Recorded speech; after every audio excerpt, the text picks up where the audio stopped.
Hello, Avatar fans, and welcome to the next episode of the Avatar Online podcast. This is going to be our review special for Avatar The Last Airbender Imbalance Part 3, and we'll also be covering some news as well. This is the official podcast for the fan site, avatarthelastairbender.online.com, and I'm going to be your main host for this podcast, Morgan, Airspeed Prime. Joining me on the podcast is Greg2B from the site. What's up, everyone? Excellent. So, yes, as I said, we'll start with the news and then we'll get into our big review for Imbalance Part 3. There's not too much news to cover, even though it's been a while since the last podcast. So we'll actually start off with New York Comic Con, which happened last weekend. And it was sort of beforehand set up to be like, oh, we probably will get a big piece of news over the course of this weekend. But it turned out that nothing really happened over the course of the convention. The panel, I don't really think, delivered anything. There was no news article that came out during the weekend. The best I think I saw was one picture of the Diamond Select figures, but even then it was just them as we'd already seen them before, so there wasn't really anything to say. Like, they weren't in package, we didn't get to see any of the accessories. It was just one picture in the dark corner of the showroom floor somewhere. It took ages for people to find them, but that's all I really saw. But Greg, you actually attended the official panel. What was the experience like this year attending it? I guess it's been kind of similar to last year's, or maybe even less so than that. I mean, it definitely had, a great attendance wise. Like, they definitely, the line was pretty packed. Everyone was sort of like itching to get in and stuff like that, because I think it was the first one of the day. So pretty much right off of the main showroom line or any of the other event panel lines, you pretty much could go straight there. And there were, I was pretty much there right in the beginning, and there was already people there before me. So no, it definitely, turnout wise, it had a good turnout. As far as the panel itself, I mean, it was sort of like you said, there wasn't any sort of news article that came out beforehand that sort of would like lead you to believe that something, interesting or really big was going to come there. So it definitely was not sort of like a highlight panel as it has sort of been in the past. I mean, they did, there were some good questions that were asked, and they did give away some stuff, but there wasn't anything else really to it other than that, and just the questions from the people that were at the panel. Mm-hmm. So yeah, the panel was FCE, Michelle Wong, Dark Horse editor. Was it Jenny Blank? Was it? I don't remember. I think I saw it was that. I don't think it was Rachel Roberts, but and the moderator was just those four. Was it on the panel? Yeah, that was it. So, yeah, it's a weird one in that, like, ultimately, like, you didn't really have anyone there to answer any, like, good questions necessarily, because, like, the artists can't really talk that much about stuff beyond the art. FCE seems to be in this weird spot where, like, it's almost like can't talk about the first Kyoshi book because it's almost like spoilers, because not everyone will have read it, and they're not ready to talk about the second book all that much yet, and then all you have is the Dark Horse moderator and then one of the editors. But I think that the main question this time, given that nothing really came out of it, is just like what was the sort of atmosphere? What was the sort of excitement level for it by just the general audience for this thing? And that, like, was there any expectation for anything to happen here, or was it just, this is the Avatar panel, we're Avatar fans, we're meant to be here, whatever happens, happens? I don't know. I mean, I think that's sort of how I feel. Is just like sort of like we're just there because we're fans of the show. I don't know. I mean, when you think about like the panels and stuff and the way that everything was going when it was, being lined up from the outside and everything, and they were like squishing people forward like multiple times to like sort of make up the room because they didn't have enough, room on like the barricade lines outside in order to like keep people like in check. It would, you would think it'd be like the greatest panel ever in the world, and that like, something really big is going to go down or whatever. But the actual panel itself was definitely not, didn't really warrant that much. I mean, it filled up the room, I think there was like people lining up the back. So, it's been like past panels where, there's like a great turnout. And, there's a couple people dressed up and stuff like that. But as far as like the actual panel itself, it's not. There wasn't, as much to it as it has before because there just literally isn't that much. I mean, they had the slideshows up of, the various sort of images. I think I sent you some of those, but there wasn't anything I noticed in any of those that I hadn't seen before. I mean, I think, there definitely was people there who hadn't seen some of the stuff up there.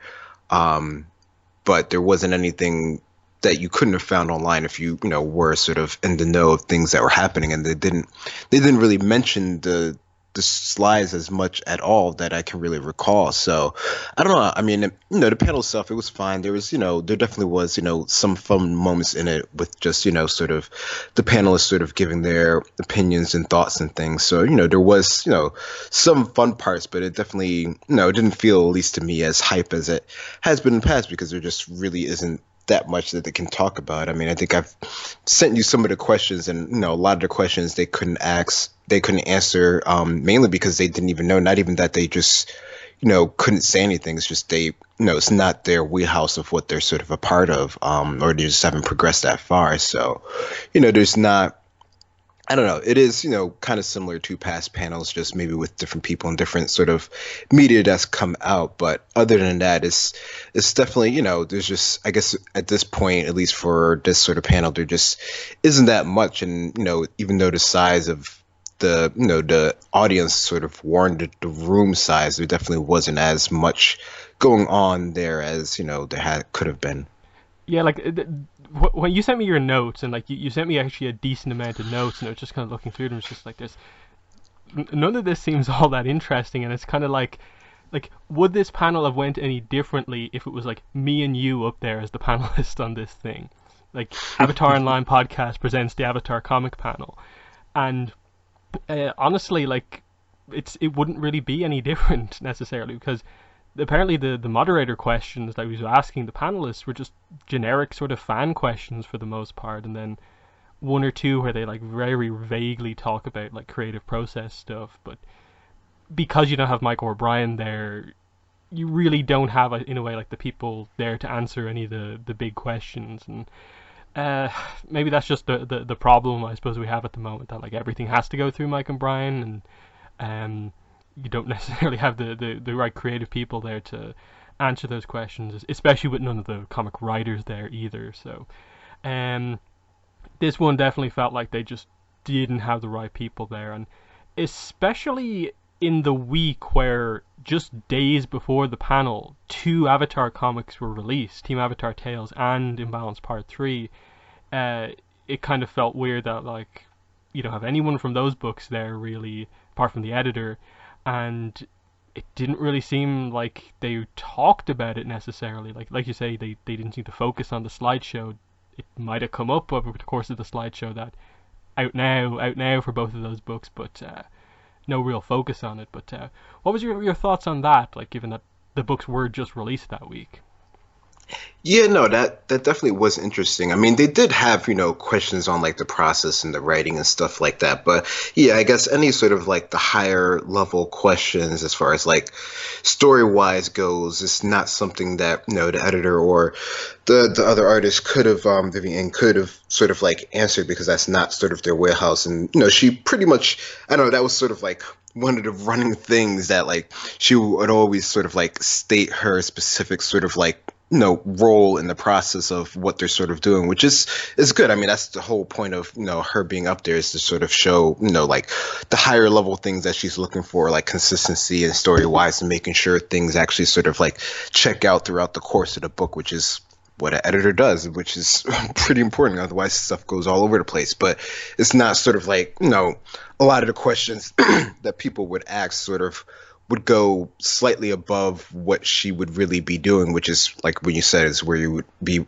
good to have one of the writers sort of there to sort of, answer those type of questions. Not that they would probably be able to give, too much away or anything like that for like, future stories, because, you can't really reveal that stuff yet until it's really done. But as far as those type of questions that would be more in their sort of wheelhouse. I think, FCE, he did give, some extra insight to the process of what he's doing story wise, since he is pretty much sort of like creating a lot of things that hasn't been there before or just hasn't really been explored in any sort of like extra depth. So he definitely like, expanded upon on some of those things in conjunction with sort of like Mike and Brian, as far as like making sure things actually sort of like check out and just sort of referencing different things and where do they, sort of go for their reference of stuff, which is, usually like the show and stuff like that.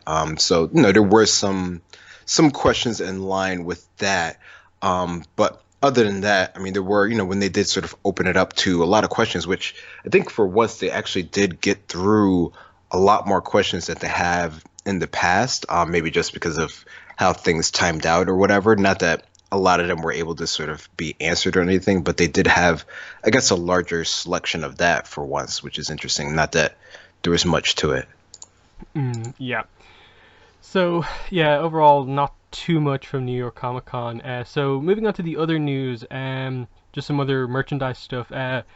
Zen Monkey did announce and put on sale a couple of new pins. Weirdly, they are only up on Amazon from them, but not on their actual website, and I I don't really know exactly why that is, because like it was a few weeks before New York Comic Con when they did this, and maybe they'll do it as they kind of update their site post New York Comic Con. But it's I think it's four pins. There's Aang, Katara, Zuko, Toph.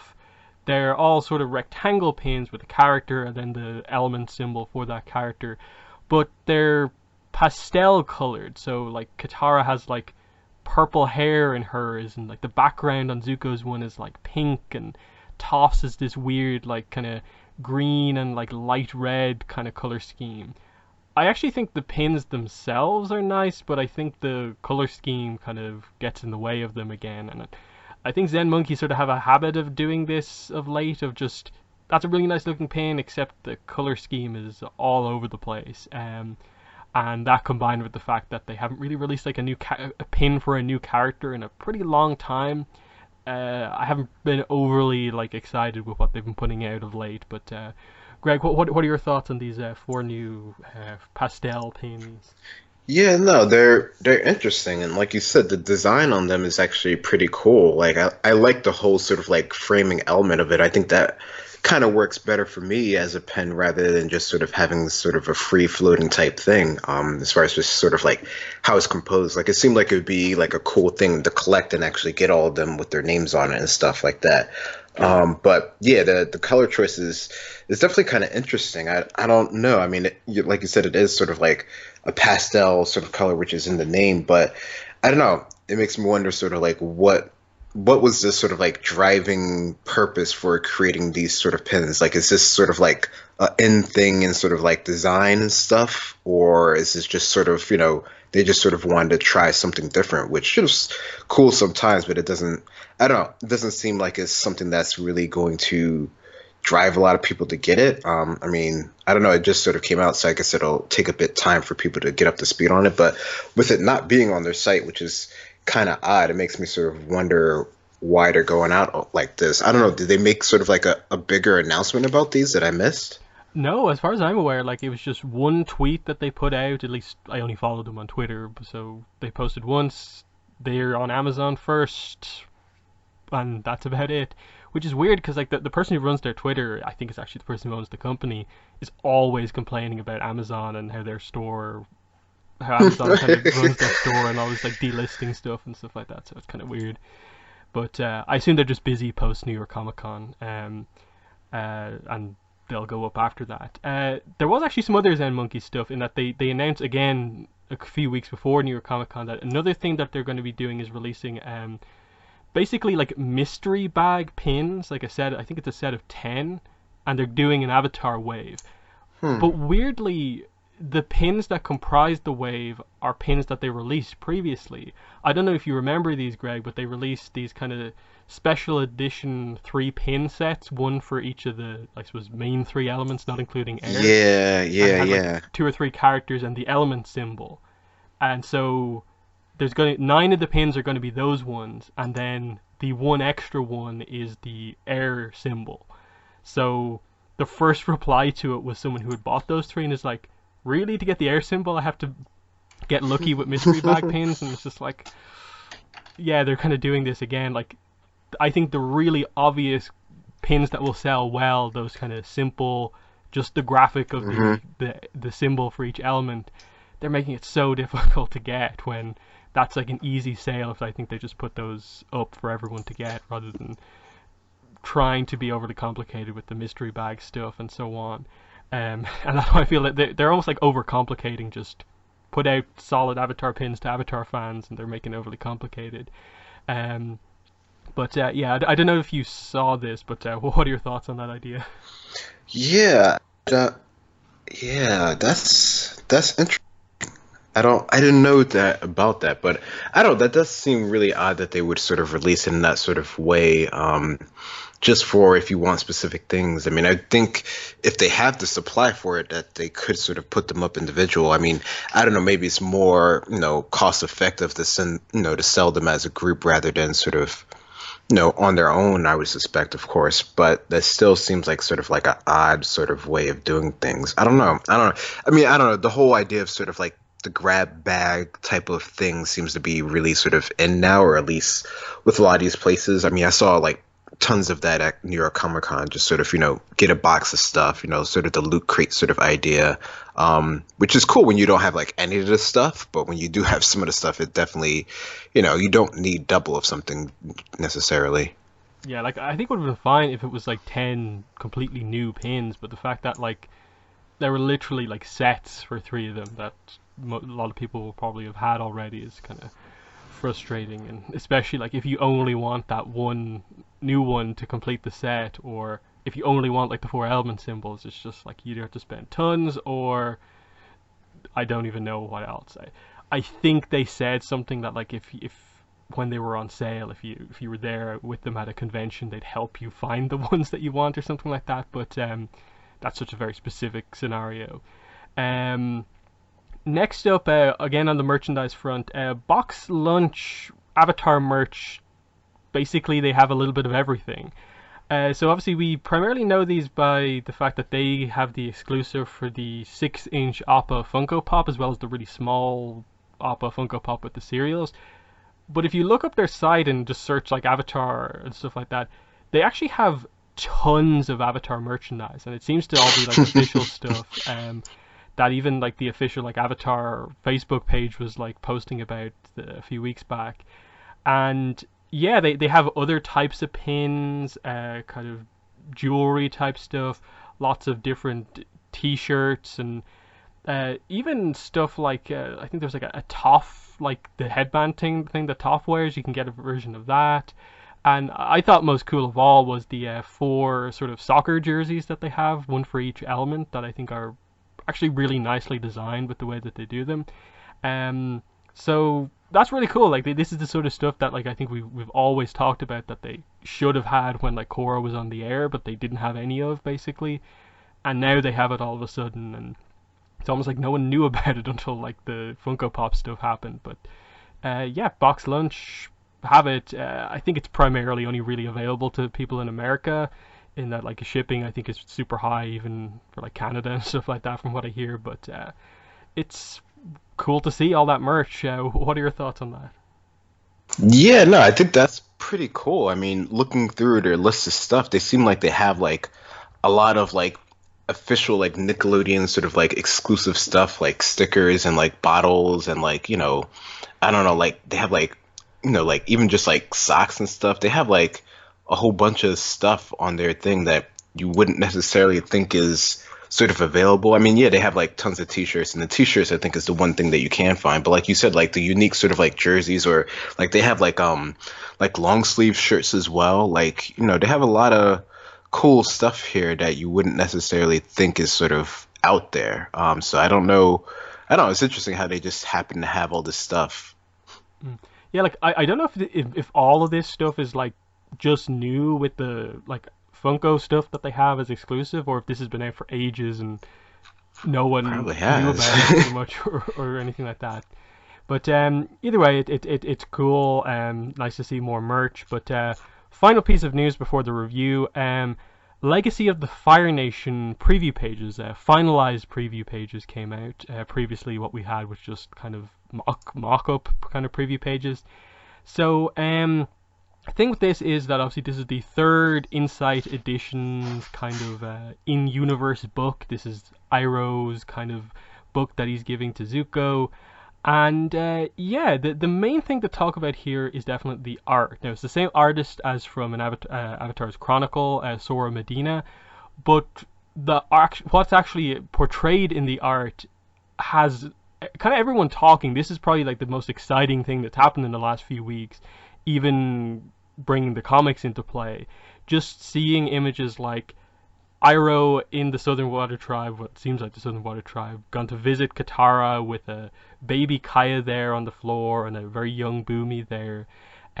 Another one shows like an older Aang and Zuko at some sort of gathering in what I assume is Republic City, and then lots of cool images of like clearly like portrayals of Iroh from when he was younger, him with Zuko when Zuko was younger, and then his like Fire Nation kind of portrait. Lots of cool stuff that had people talking and had people excited because it feels like especially the people running the comics don't seem to have like realized this, but this is the sort of stuff we really want to see covered. These kind of events of like our characters when they're older, when they have kids, more focus on that. So it was really cool to see the excitement that just a few images got from like books that in general haven't got a lot of interest for the most part. Like no one talks about Legacy, no one's been talking about an Avatar's Chronicle.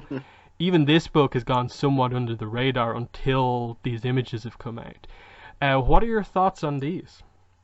Yeah, no, I think this is definitely really cool. I mean, seeing these sort of images is, like you said, it's definitely the sort of, things that we're always sort of, talking, discussing about sort of these, important moments in these characters' lives that we're, sort of interested in hearing the story behind them. And this seems to be like the only way that we're able to get them, somewhat soon is through these sort of books and these sort of like side stories. And yeah, usually the content of the actual sort of like stories that they give in these aren't really that sort of amazing, but these images, they definitely they give you a good sort of sense of what's going on. So yeah, just these few couple images definitely this makes the book seem so much more interesting than anything else that we've seen up until this point.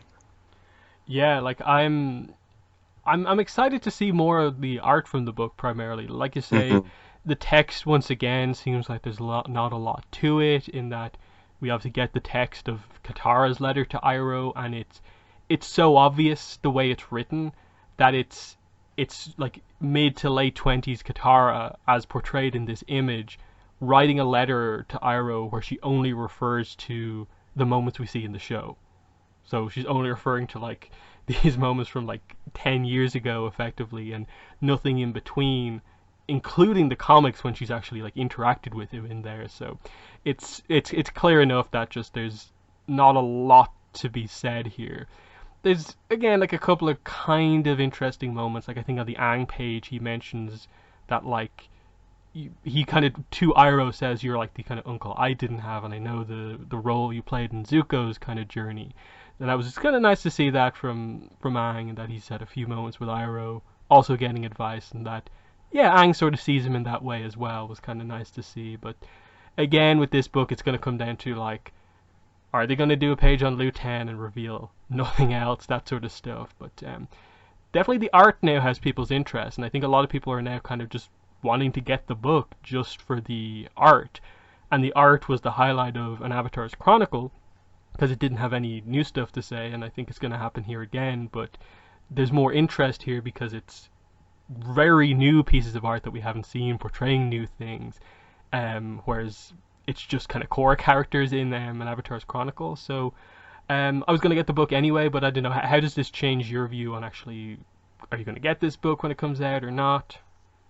Um, I mean, probably still won't get it, but this definitely has my interest in it. I don't know. Do they do like a digital release of these books? I don't even I don't think so know. because they come with the Yeah, physical pullouts and stuff like that. yeah, that makes sense. So no, that's unfortunate. Yeah, because I mean, if they did a digital version, I would get that just for the art pages, just to sort of see how that looks. But other than that, I mean, the content wise, it doesn't, I don't know, it doesn't have enough for me to sort of, want to get it just for to have it in the space that it's going to take up. I mean, that's just sort of how I look at most of these, legacy books so far, because they're definitely cool. And the art, yeah, like you said, is definitely a standout. And just seeing these pages, I mean, this is like if this was in sort of like, comic format, I think like everyone in their mind would go crazy over getting something like this. This is like the thing that we're always sort of like thinking about.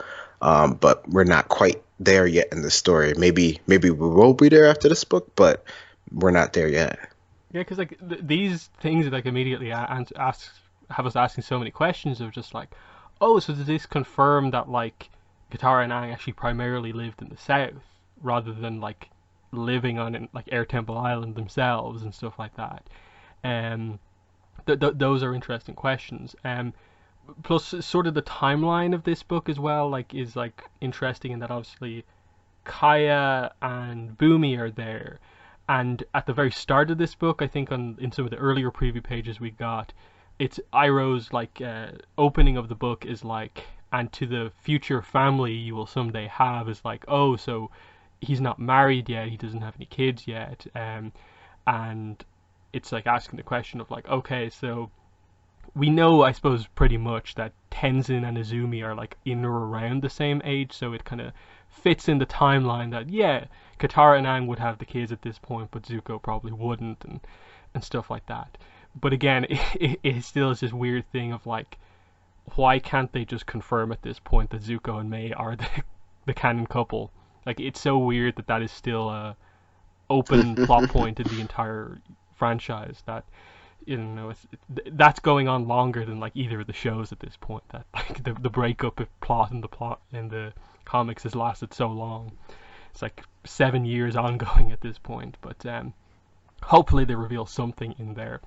But yeah, let's finally get to the review section of this podcast.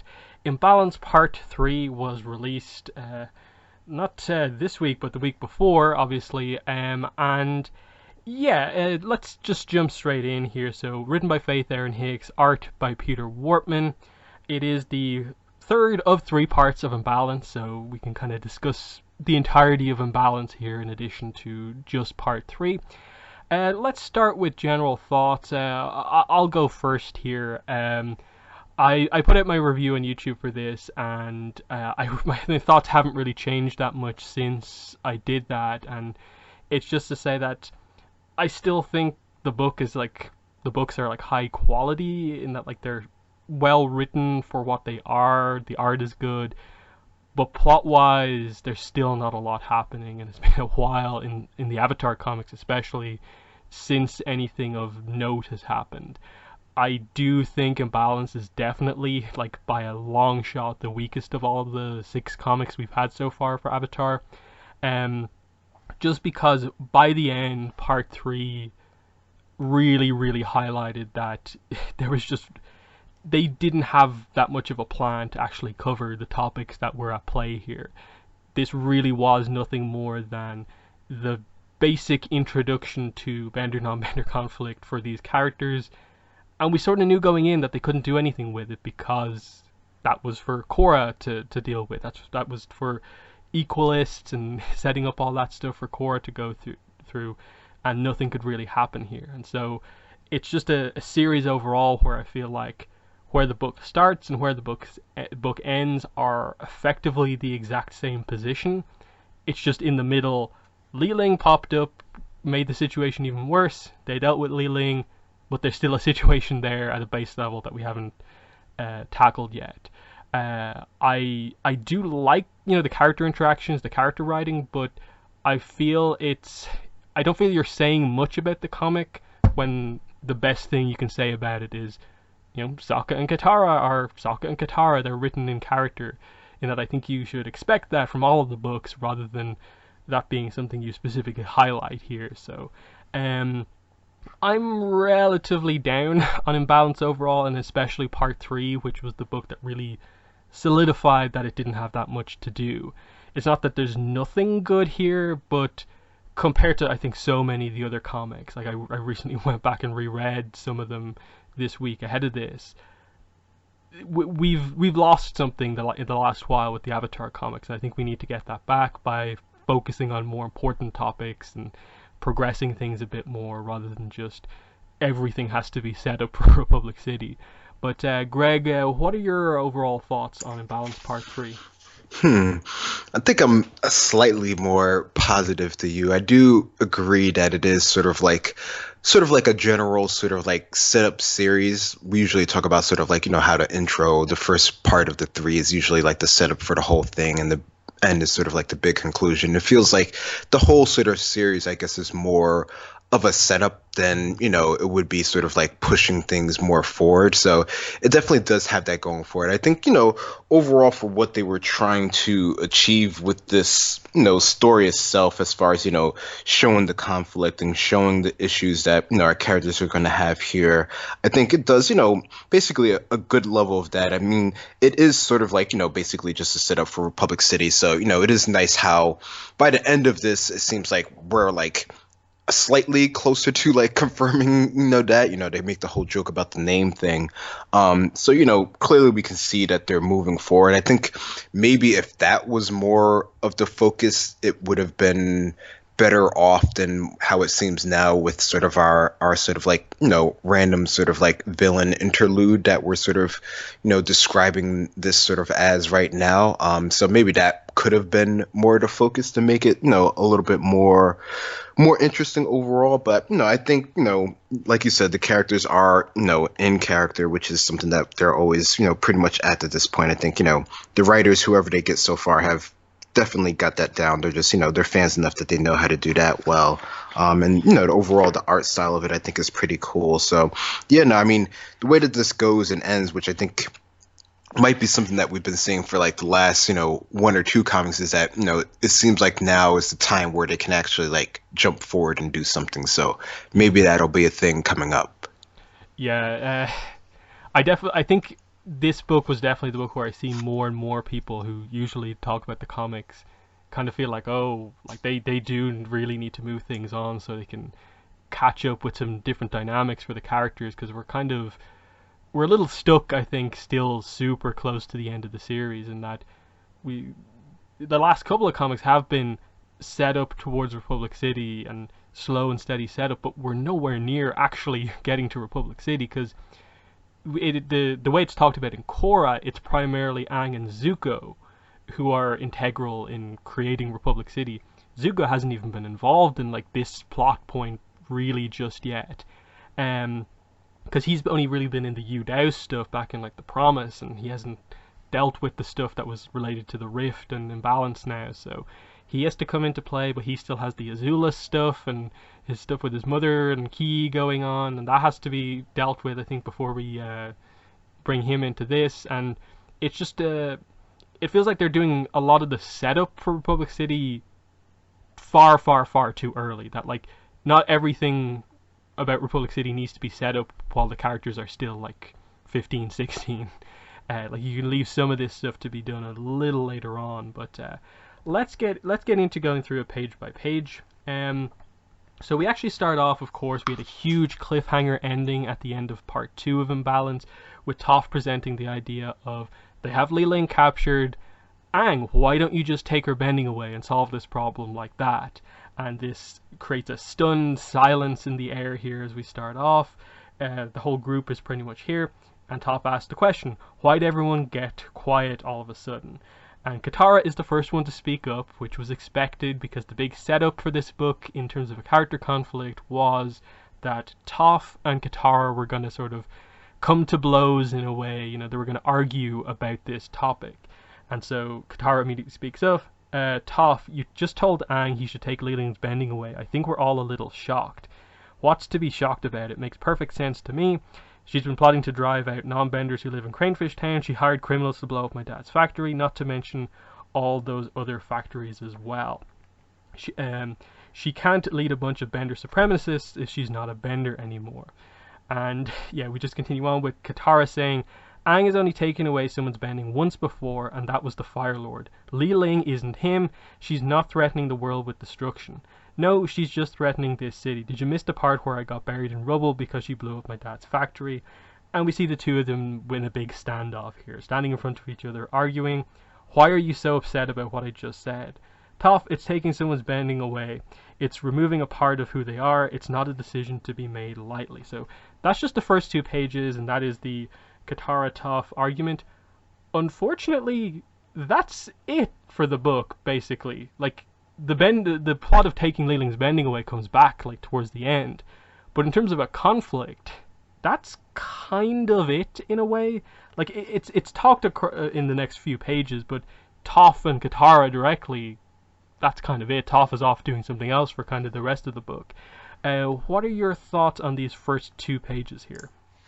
Yeah, no, I think that's interesting that you make mention of that because for some reason in my mind, I had that being sort of like, like a bigger plot point, or just maybe because it was sort of like, in the description and the end of, the other comics that seemed like that would be like a huge sort of like selling point, which, I mean, having two characters that we know that are friends, have this sort of huge dilemma on this, seems like something that would be cool or interesting at least to sort of, get people into it. But it really isn't that big as you would think. I mean, I know it's interesting how Katara talks about it later on, but in these pages here, it's just sort of like Toph is just sort of, straightforward and sort of thinking that this would be the easy solution, whereas Katara's sort of trying to show the sort of other side of it, just because of how much it means to her and just sort of her culture in general. Her being sort of like the last sort of waterbender from her tribe or her part of the tribe that it's always been sort of like a key thing to her, whereas Toph seems to sort of brush it aside too lightly, which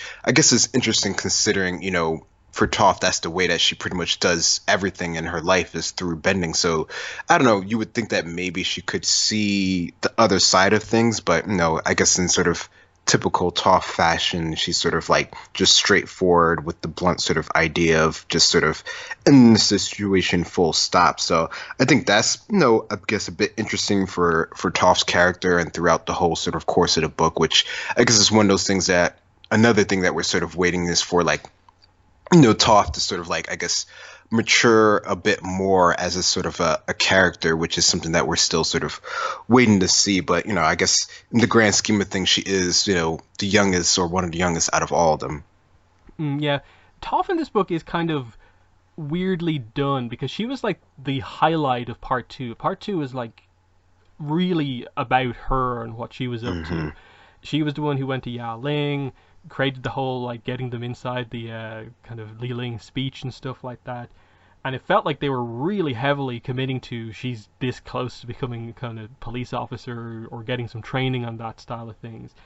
They sort of drop it for this book, and they focus in on one specific thing from part 2 with Toph, and that is her like rivalry with Ya Ling, which we'll get to. But it is weird that after these like first couple of pages, Toph just kind of falls out of this, Aang should take her bending away. She was the one who presented that idea, and she just like says it, creates a bit of chaos, leaves, and it's then pretty much just a Katara Aang plot from here on out. And I think it is weirdly done. I actually do have some problems with the dynamics that are going on here, in that I feel Toph should have been included in this for more of the book, because a few of the scenes feel like, Katara, why are you saying this to Aang? Like, it's pretty obvious that he already knows that type thing.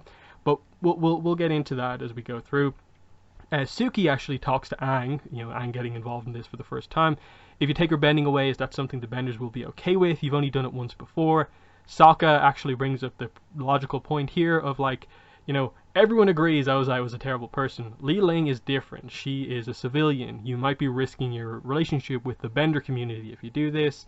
And it's everyone's noting that like Aang's not saying much about this, and he just says, I need to think about this. I'm going to talk to Li Ling. She might be willing to tell her followers to stop their attack. Toph obviously doesn't like Aang's approach of just talking, but he does go over to sit next to Li Ling. And yeah, we get a pretty interesting conversation here. She's acting very confident even though she's in the kind of prison cell. What can I do for you? And Aang just says, I've spent a lot of the time in the Earth Kingdom. There are many people here who I care about, both benders and non-benders. So tell me what I can do to resolve this conflict. I don't want to see your followers get hurt, because I will defend the non-benders of Cranefish Town. And Yeah, she just notes here that like she's kind of pointing out like Aang's weak because he didn't take the life of the Fire Lord. You know, you took his bending away, but you should have killed him because life isn't worth living if you don't have your bending.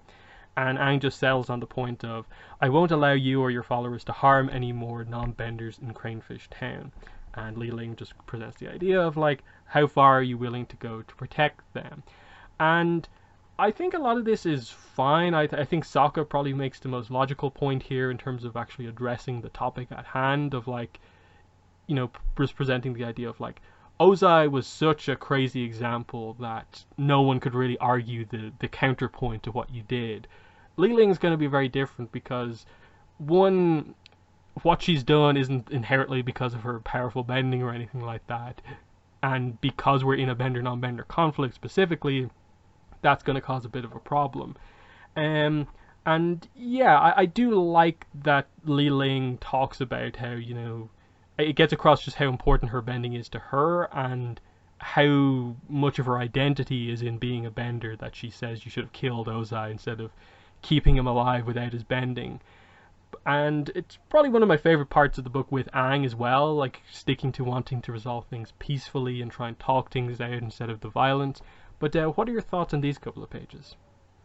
Yeah, no, I agree. This definitely is a good part of it. It definitely has Aang sort of like on character. And yeah, no, it's interesting to see like the only part where Li Ling is sort of not sort of cool and confident in the cage that she in is when she's talking about sort of losing, you know, her bending or any sort of bender losing their bending and how much that sort of means to them. So it definitely gets across, you know, the seriousness of the situation that they're in here and seeing, you know, what lengths is Aang really, you know, willing to go for, you know, this sort of, you know, event, this sort of incident, which I guess, you know, sort of in the grand scheme of things is not, you know, it's not involving the whole world as the 100-Year War was doing. This is really just, you know, one sort of city that's having this new sort of conflict, which probably will, you know, and could go to something a lot larger if Li Ling has her sort of way, but it hasn't quite got there yet, even though, you know, from Toph's perspective, that it is already at that situation. So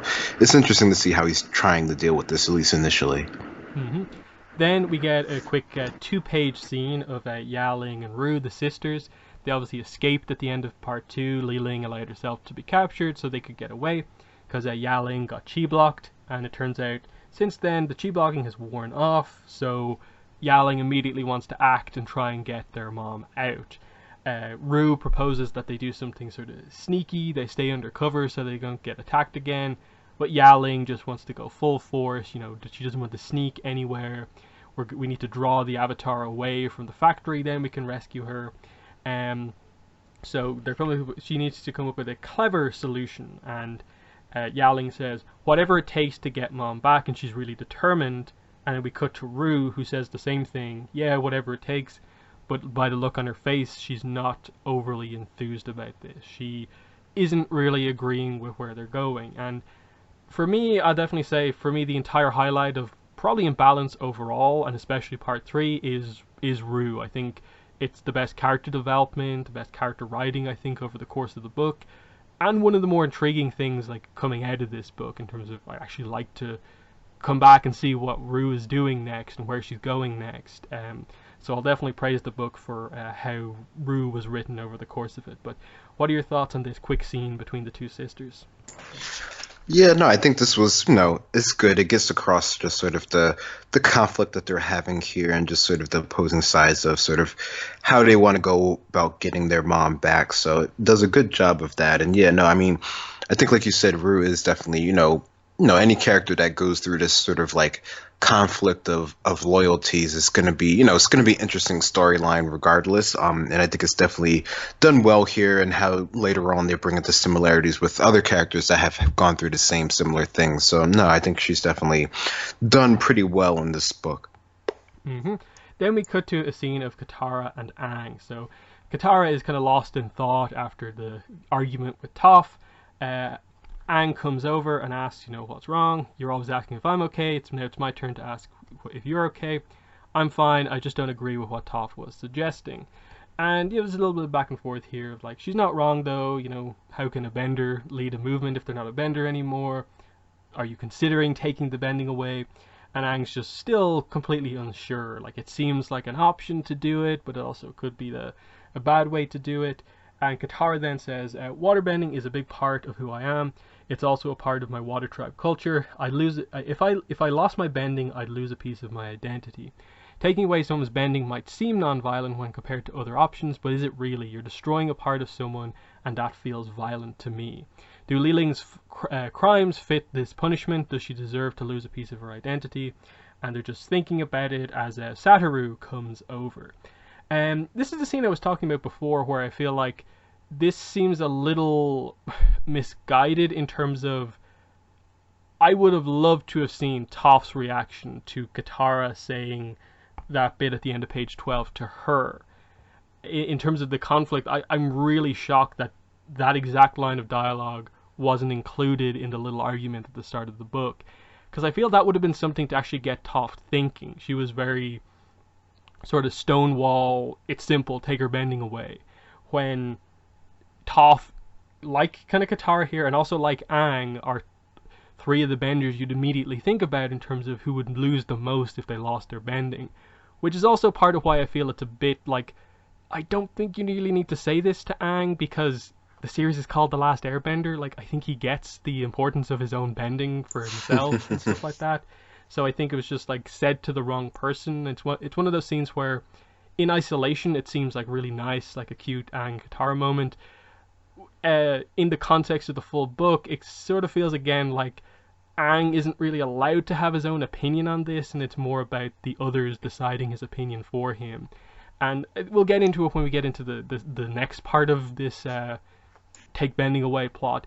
I feel it's very, very, very similar to the Katara-Aang dynamic from The Promise, when it came to should Aang fulfill the promise to kill Zuko. That made more sense because it was just said immediately after the show, and so Katara having a big influence on Aang's decision made sense. But I think he's developed a little bit more that he should be able to think a bit more about this situation on his own. So I'd be a little critical of just how Aang is written in a decent amount of this book, in terms of it feels like he never really presents his own view on things and is very reliant on everyone else to almost like form his opinion for him, when I think he's wiser than that at this point. But what are your thoughts on these two pages? Yeah, no, I think that's definitely a good point you make about this sort of in isolation versus it sort of in sort of the whole scheme of the whole comic. I don't know, I think if they really wanted to sort of balance this sort of, conversation that they have here, it would have been nice to have the same sort of like sit down with sort of Toph and sort of Aang, sort of expressing sort of Katara's feeling towards, this whole sort of situation, and seeing how Toph reacts to that, even if they didn't have Katara and Toph together, since they're, like you said, they're trying to sort of, pit opposing sides against Aang and sort of have, one or the other on each of his shoulder. But I don't think they did enough balancing of that sort of idea in order to warrant that sort of like conflict that we seem to have thinking that would be in this book overall between the two sort of sides, because it does seem like Aang isn't sort of like taking it as much upon himself. I mean, yeah, he's the one that does sort of decide by the end of the book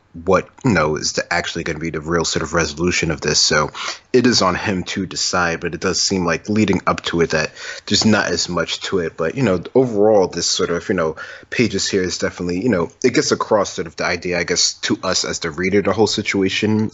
So I think it does its job in that, and the fact that it has, Katara sort of, water bending, throughout this whole sort of scene here, just sort of adding emphasis to the point that she's trying to make. I think that definitely gets it across here. But yeah, I think it could have done better with either another character or just having a sort of balancing scene.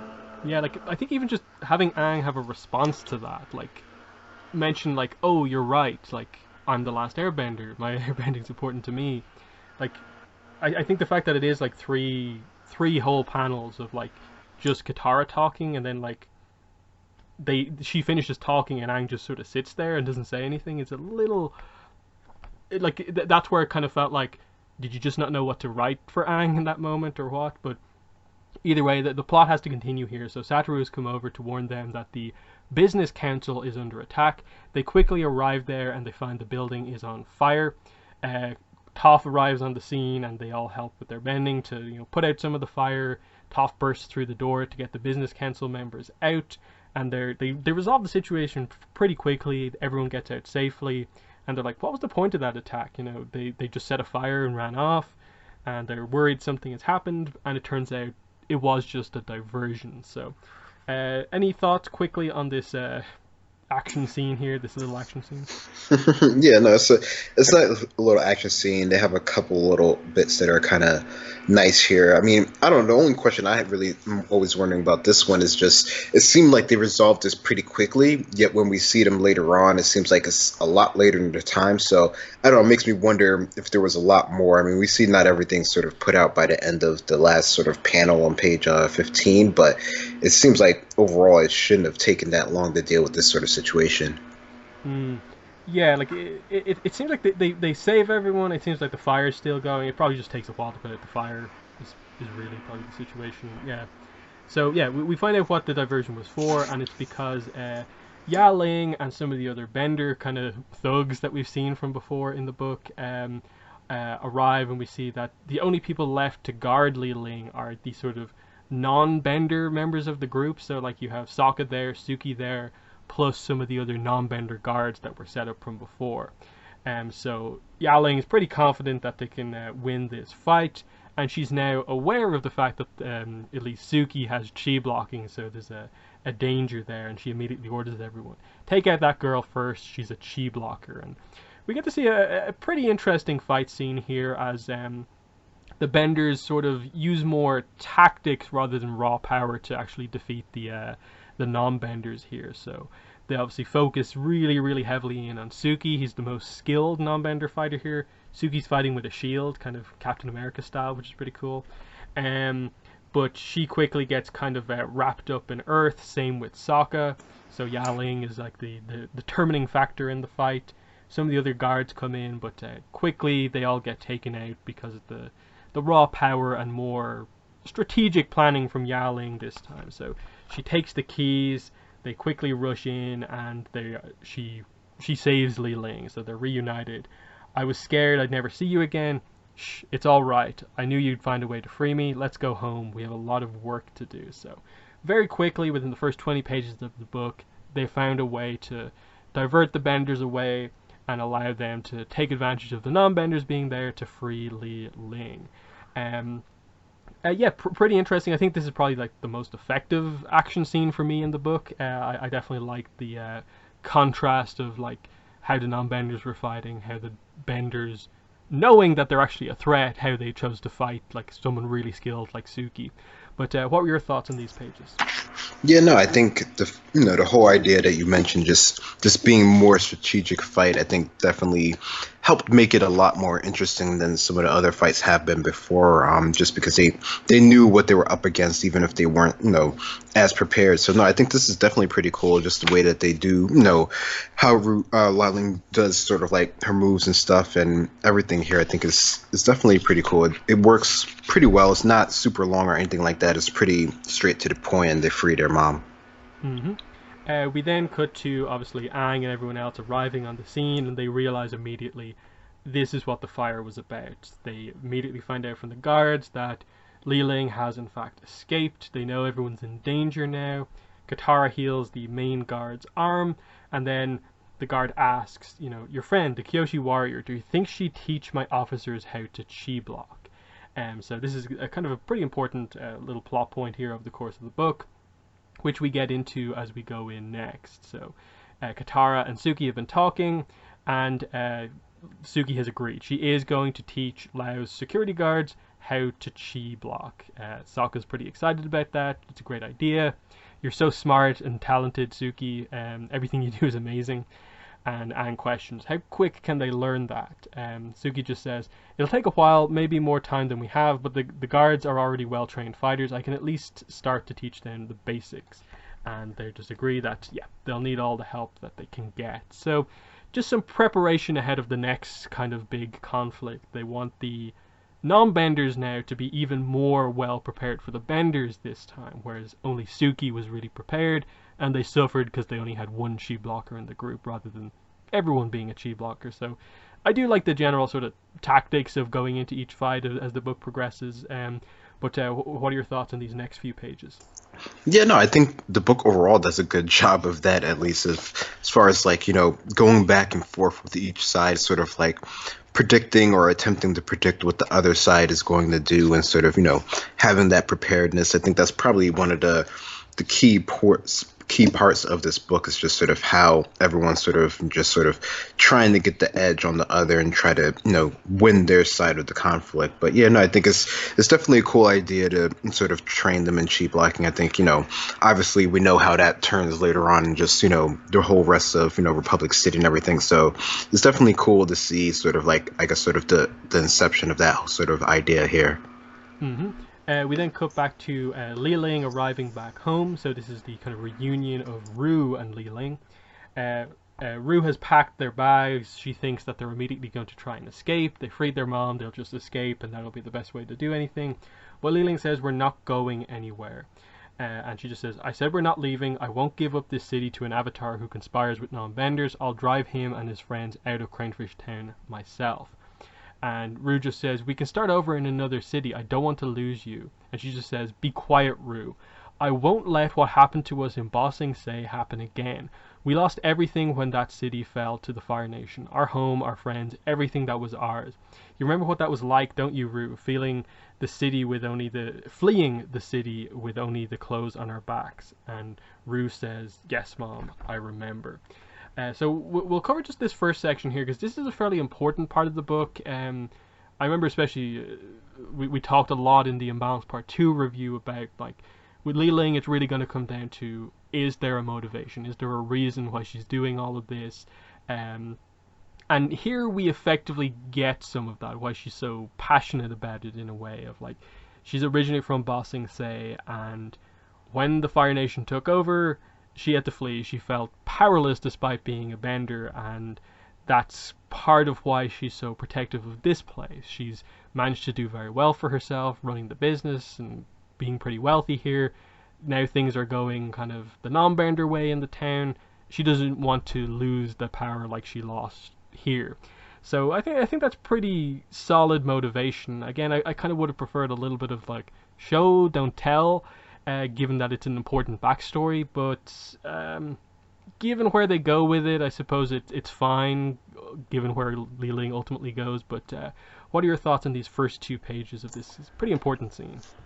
Yeah, no, I think it's definitely a good point to finally get sort of the idea behind the motivation of our character here and just sort of see where she's coming from and how she's, not really necessarily ready to sort of give up despite everything that's sort of happened here. I mean, it definitely seems like, she has done well enough for herself here that she would want to protect it. I mean, I don't know, it definitely seems like her idea of sort of doing this, at least initially, was more from behind the shadows versus now she's, up in front and confrontational just because she sort of has to be at this point. So, I think that's definitely good to sort of get that out in the open here. And yeah, I don't know, how it could have been done better if they would have showed, like, if they had like some sort of flashback or something like that to when they were in Bossing Say and sort of showing how that all sort of went down. But no, I don't know. I think this is definitely, at least it starts us on the right path of, having a reason behind her motives. And then we start to get into the more sort of twisted kind of views on things, and that something pretty terrible happened to her, but her justifications, like we've already seen before, like her kind of like saying with like Ozai, like, oh, you took his bending away but spared him, you should have killed him because his bending would have been so important to him. Now we get her saying here, and why did Bossing Say fall so easily to the Fire Nation? Why was it so easy for Princess Azula to infiltrate its walls and gain control of the Dai Li? Tell me why, Rue. And Rue, looking down at the ground, just says, because the Earth King was a non-bender. That's right. If he was a bender, he would have been able to control his agents, he would have been able to protect his city. I won't let non-benders ruin the life I've built in Cranefish Town. The way a non-bender ruined our lives in Bossing Say. We're staying here, we're fighting for our home. And Rue begins to kind of fire back here. I actually really like what they do with the background of the scene here, in that it's just colors, but it sort of represents the character's emotions. So it's sort of like yellow for like things are like okay. It gets more orange and red as it gets more intense, so going to the orange sort of scenes here. But it wasn't the Earth King's fault we had to leave Ba Sing Se. It was the Fire Nations. They attacked us. They tried to conquer the world. Li Ling replies, the Fire Lord was only doing what any strong Bender leader would do. He was exploiting a weakness. And here's the red scene, the angry scene, finally. Rue speaking out, is that how you see me? I'm weak because I don't have bending abilities. And then we get an interesting shot of her mother just looking at her with just a sort of blank expression on her face. Like she doesn't really care too much about this emotional outburst from Rue here, even though for us as the audience it's a pretty huge moment. She just says, Rue, you must understand, I love you just as much as your sister, but this is the way the world works. Benders are powerful, non-benders aren't. It's just how things are. And it's best for non-benders if they recognize that. Now unpack those bags, we're staying here. Tomorrow I'll take a group of benders to the Earth and Fire Industries and drive the Avatar from our home. As Rue is just left next to the bag she packed, having got nowhere with this discussion with her mom. So what are your thoughts on the kind of big scene we were sort of waiting for from Rue here? Yeah, no, you can definitely see that this is, this is the point that really tips Rue over with, the whole idea of her mother and what she's trying to do for the city, which, initially sounded really good, but now you get to understand her mother's sort of idea of the hierarchy of the world and how things should actually be done, which is what the whole, previous war was about not doing. So definitely seems like she took the wrong sort of ideas of everything and sort of twisted them towards her own sort of means here. So no, I think it's definitely a pretty intense scene for Rue, just seeing her react to all of this and how it later on plays out. And you also see more and more of how like kind of twisted Li Ling's views are. The fact that Rue is correct when she points out like it wasn't the Earth King's fault, it was the people who actually attacked our city, and Li Ling defending the Fire Lord, who was ultimately responsible for this, ordering this. He was only doing what any strong Bender leader would do. Like that's how lost she is in these sort of like power kind of dynamic sort of situations. But anyway, we continue. We see Suki training the guards in chi blocking here, and they're like, "Whoa, a whole army of chi blockers." Suki says they've got the basics down, although you can't learn everything in one night. And yeah, I can't believe I thought Li Ling was all right. She's clearly a terrible person with terrible ideas. And Aang just says, she fooled me as well. She seemed so respectable. If I'd done what Toph said and taken Li Ling's bending when we captured her, everything might be over by now. And Sokka just says, this Bender supremacist movement is more than one person. Remember all the Benders we saw at that underground rally? Some of them were even on the business council. Are you willing to take away the bending of all Li Ling's followers too? And Aang just says, no, of course not. And he gets into this point here. All of this pollution, the tension between Benders and non-Benders started with the factory machines. It's the same as when the Fire Nation attacked the other nations using tanks and steamships. They never would have gone to war if they didn't have that technology. It was better when people at least tried to live in harmony with nature. All these machines do is cause pollution and problems. Sokka points out, there's a lot about the good old pre-machine days that doesn't seem good to me, speaking as a non-Bender. You've seen how machines can make things between Benders and non-Benders a little more equal. Sadaru is a non-Bender and he can manage an entire factory by himself, something that would have been impossible without the help of Benders only a few years ago. The pollution is awful and we need to find a way to deal with that, but you can't blame the rise in Bender supremacy in Cranefish Town on machines. You have to blame it on Benders running around burning down buildings and attacking non-Benders. So I suppose we'll stop at this point on this scene. What are your thoughts on these couple of pages with Aang and Sokka talking? Yeah, no, it's definitely, I don't know, I think Sokka does a good job in this book of sort of, breaking down sort of the situation, which is sort of what he does, and sort of, trying to give the other side of the opinion, especially with him being a non-bender and being around, all these benders that are, probably the best in the world and help save the world at this point. He does a good job of seeing how things have sort of, they have sort of gotten a bit better for non-benders, but, there's definitely, he's just making it clear to Aang just sort of the two sides of things, since Aang is sort of, he's even from even a further time back where there wasn't even the thought of machines, so he can still, pretty easily think back to that time when, from his perspective at least, most things were at least attempting to be sort of in harmony with nature versus, when he woke up and everything had already sort of jumped forward a lot farther in time. So no, I think it's definitely a nice conversation here, just seeing them sort of given the both sides of this and seeing, just sort of who is the main sort of fault at all this. Is it, the machines that's causing the benders to have, these sort of thoughts and ideas, or is it the benders who are actually sort of doing the attacks directly? I think, there's a bit more to it than it just being sort of clear cut, but they're sort of making that known. Like, this is one of those scenes where I think it's kind of a very important scene within the book, but it also highlights, I think, this is pretty much all the book has to say on this topic, is like this one scene. This is the designated scene within part 3 to discuss this topic. We got one in part 2, and when we were presented with this idea in part 1. To me, it ultimately comes down to the fact that I think this book did a pretty poor job at giving any sort of detail to who the main sort of villains are of this series. Li Ling obviously is the main villain, we get that.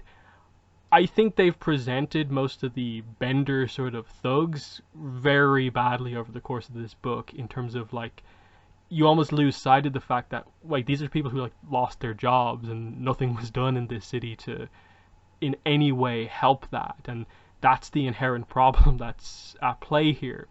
And I get Sokka presenting the idea of like you have to blame it on the Benders who are running around causing the problems, but it's also like you could also help to solve the problem that caused that in the first place as well. And it kind of feels like if you were actually having the characters properly go on different sides, I feel someone would present the other side of this. Whereas I don't even think Li Ling, because she's so on the extreme side, it makes the enemies just be really, really kind of, you're not meant to like them in any way. And again, to me it's another part 3 where North and South did the exact same thing with like Gilak and his followers. Like they just said no, they're out to kill people, so they never had a point in the first place about not wanting the help from the North or anything like that. And I think it's a scene like this that does that, where like Huanang says, I think is actually addressing the root of the problem, and then Sokka presents these points. And I think this is where you really struggle with the idea of like, we're only getting introduced to Bender non-Bender, and the best point that he has to say is like, Satoru managing a factory is like the best example of like how Bender non-Bender conflict has come up. Because you think back on like the entire series and most of the comics up to now, and there isn't really that many examples of like non-Benders being in a really, really terrible situation. Apart from like the odd situation, like say Zuko alone, where like that Earthbender guy was causing chaos for that town, and like Zuko had to try and help them and stuff like that. And this is where I think the book sort of suffers from just, it never did enough at the start to get in depth into the Bender non-Bender conflict, that right at the end they're trying to wrap it all up, but all it's really saying is that there are problems. Like that's, by the end of this conversation and the end of the book, they basically just say there are problems here, we still need to resolve them. And the book was never really about solving the problems, in that like they bring up pollution here, and in part 1 had the scene of them cleaning up the beach, and I think they bring up pollution at the end again, and they still don't do anything with that. And it feels exactly like the way, I think it was a line from North and South Part 3 where Sokka just said, like, someone asked Sokka, what about all these like protesters who were like Gilak's former supporters? And he's just like, they'll go away in like a week or two or something like that. Sokka just saying like, the pollution is awful and we need to find a way to deal with it, but it's kind of like just dismissing that problem.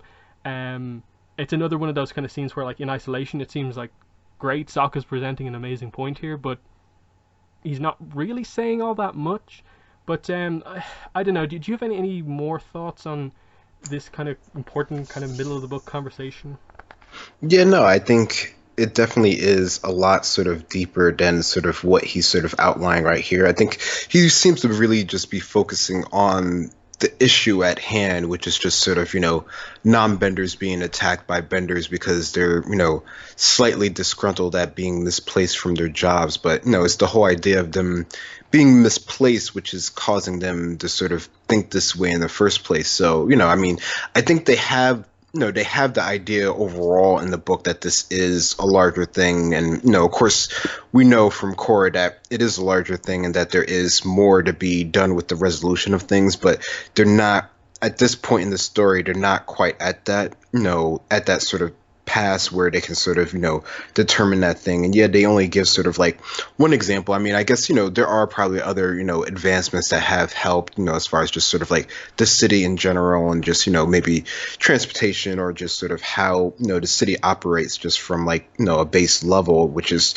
probably more of the technological feat, just the fact this town is able to be sort of survived here. But I guess sort of the conflict at hand is, I guess, of course, what Sokka's referencing here. So no, I think it definitely does go a lot more deeper than sort of they're sort of saying right now at the surface level, which is sort of what Aang is, trying to get to and sort of tries to continue on later on, sort of get across, but it's, it's just not there yet. So yeah, it is sort of like, I guess, sort of middling its way sort of across this sort of topic. And there's a reason I stopped on that page, because after that discussion, what they immediately have Aang do is like, you're right, I'm sorry, I shouldn't have said that.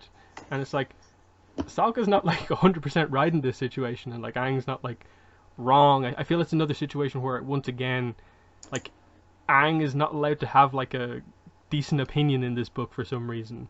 And Sokka's just like, and the Fire Nation didn't go to war because they invented steamships, they did it because the Fire Lord was a giant jerk who wanted to rule the world. And Aang's just like, okay, Sokka. He's just like, sorry, it's fun to be right. And then Sokka goes off to speak with Suki. I am frustrated a little bit over the course of this book with just, like, what are they doing with Aang here? In that, like, I don't feel like Aang learns anything necessarily over the course of this book, so I don't know why he's placed in a position where, like, everyone has to, like, give him the lecture kind of about, this is why bending is important to me. This is actually the situation going on over the course of this book, and he's just not allowed to have his own view on things. So I think that some of this scene was, I think, a little misguided. But just before we get into the arrival of Rue, what are your thoughts on how they end the Sokka Aang conversation? Yeah, no, it's interesting because it does seem like it does sort of like a full stop on whatever Aang was sort of, thinking might be the sort of other issue here. So I don't know. It's interesting how they choose that. I mean, I guess, typically they try to use Sokka as like the voice of reason, as the sort of one that can sort of see the other sides of things here, which, it is a good side to have, but I think maybe the scope of things is a bit sort of larger than what they're seeing now. And I don't know, maybe that's because we have the foresight of, knowing what comes. So we know that this is a bigger issue that isn't resolved in just, this book or even, the next years of, these characters' actual lifetime. So I don't know, maybe that's sort of part of it, but it does seem that there's more to be here than what we're sort of led to believe. Yeah, because again, we need to remember that, like, this also links into the Rift as well, where we dealt with the idea of this factory is built on the sacred air nomad site related to Lady Tianhai and stuff like that. And Aang's point about, like, pollution kind of being a problem as well, that we can be all about, like, technology and advancing things, but, like, clearly in this town specifically, no sort of, like, preventative measures to, like, avoid pollution from all the machines have happened. That's why they had to clean the beach in the first one, why they do acknowledge that pollution is a problem, but it's just like, yeah, I think that the book just struggles from, like, a lack of nuance on any of these topics. Like, it just needs to have a little bit more, like, it is more complicated than that. I'd appreciate the book presenting more of, like, it's super complicated, no one's right, no one's wrong, than just vaguely touching on some topics and then saying, I'm right, you're wrong, ha ha ha, and stuff like that. But we then move on to, I'd actually say, what's probably one of my favorite scenes in the book, maybe my actual favorite one. So Rue suddenly appears here behind the wall, and yeah, Sokka notices who it is, and he calls out, "Rue, is there something you came here to tell me?" And she says, "I keep thinking about what you said to me during the fight in the cavern. How can I be okay with what my mom is doing? I love my mom and my sister, but the way they talk, the things that they want me to do, I'm not okay with it. But they're my only family. How could I turn against them?" Suki speaks up here and says, "I know it's difficult, but you wouldn't be here if you didn't believe what your mother and sister are doing is wrong." And Sokka speaks up here and says, "I know a guy who was once in a similar situation. His dad was the worst dad ever and wanted to conquer the world. It took a while for Zuko to stand up to his father, but eventually he did, and that's one of the reasons the 100-Year War finally ended. You have a chance to do good. Don't waste it." And this seems to really get through to Rue, and she speaks up and says, "My mother is planning to attack Earth and Fire Industries in the morning. She has dozens of benders ready to take on the Avatar. You all should get out of Cranefish Town while you can." They just say, "We're not leaving. We'll be ready for her, thanks to you." And she just says, "She's still my mom. Please don't hurt her. Just stop her from hurting other people. We'll do our best." And she asks Suki, "Will you do me a favor?" "What is it?" "Teach me to chi block." And that's where we end this side of the story. Like I said, I think this is one of my favorite scenes in the book because I think it's actually using the fact that Sokka and Suki are non-benders really like effectively. That Sokka did have that scene with Rue in the cavern during the fight at the end of the last part, and he clearly sort of got through to her a little bit. So of course she goes to him, and this scene I don't think could have worked if she was going to Katara or Aang. So it had to be Suki and Sokka here, and I think what they say to her I think hits home hard. That like the reason you're here is because you have your doubts, and you need to trust those doubts, and pointing out that like it is actually a very similar situation, her having to go against her family to do what's right, very similar to what Zuko had to go through. And the fact that she obviously knows Zuko is the current Fire Lord, he's this sort of legendary figure in the world, that she's not going to have an effect that big, but this is a pretty crazy situation, and she could change things if she helps. So I thought this is a really good scene for Rue, and probably one of Sokka and Suki's best in the book as well. But what are your thoughts on this scene? Yeah, no, I agree. It definitely is a highlight moment here, just sort of, retelling that, a little bit of that story and just sort of how closely it relates to Rue, I think is definitely a good point, and it definitely, it hits home, like you said. And, I think, the fact that these characters, Asaka and Suki, are willing to sort of like listen to her first rather than like try to capture her as, some of the other team members of Avatar might actually do, I think works for their favor here, which is why she probably went to them in the first place here. So no, I think it's definitely cool to see, this sort of back and forth here, and that, she sort of ends it with sort of, wanting to learn the chi block. I think is interesting as well. Mm-hmm. Next, we cut to a scene of Aang going back into town. He sees two people with a kind of carriage of supplies and says, "What is it you want?" And they say, "To help, if we can. We've seen some of our non-bender neighbors lose their homes, so we've brought supplies for them." Aang asks, "Can I ask, are you benders?" And they say, "Yes, but we're not the ones causing all of this trouble, Avatar. We care about the non-benders in Cranefish Town. We don't want to see them hurt." Aang notices the like Li Ling and Yaling coming out with all their group, and Aang says, "If you really want to help, you'll stand with me to protect your neighbors." And they suddenly get really like cautious, like, "Oh well, I'm sorry, Avatar, you're asking too much," and they go on their way. And Aang's like looks back at them and says, "Yeah, I'm sorry too." And they come back to this later. Like I think Aang makes a comment about this later on, that like it's surprising that this happened, and it's like I really don't know necessarily what to make of these two pages, because it's the only time this is ever brought up in the book, the idea of like benders in Cranefish Town who aren't the angry ones. But I think the key problem in all of this is that clearly these two still have jobs of some sort, which is probably why they're not written in a way where they're like that. But then they want to help in some ways, but not in others. Like it's weird because like Aang's asking them to fight basically, and it's just, I think it's a really mixed message. I don't really know what to make of these kind of scenes. But what are your thoughts on these couple of pages here? Yeah, no, I thought this was interesting as well. I mean, I don't know, it seemed like he, as well as like the later on scene, it seemed like he was being maybe slightly overly harsh on them for not wanting to stand up and fight, which I don't know, it's interesting because I mean not every character or not every person, even if they're a bender, is automatically going to be a fighter. At least that's how I particularly see it. I mean, yeah, sure, they could, use their bending to fight in some sort of way, but it's not really going to be the same sort of thing. I mean, I don't know. Maybe it's different the way that they're sort of, all taught to use their bending regardless, but I don't know. It definitely is a interesting way of putting it because if they are doing well, they didn't lose their job, so they, that's, part of probably the reason why they're not sort of as disgruntled, or who knows, maybe they wouldn't be that way even if they did lose their jobs. I don't, that's a hard thing to sort of figure here, but the fact that he's just automatically asking random people to stand up and fight seems, I don't know, it seems a bit much to me. I don't know, maybe that's just sort of the idea of if you're a bender, by default, you can fight in some way, even if you're not really good at it. But I don't know, we've seen definitely different levels of skill of like sort of benders, and yeah, the series overall is like, it's an action based thing, so of course, most of the characters that we see who bend,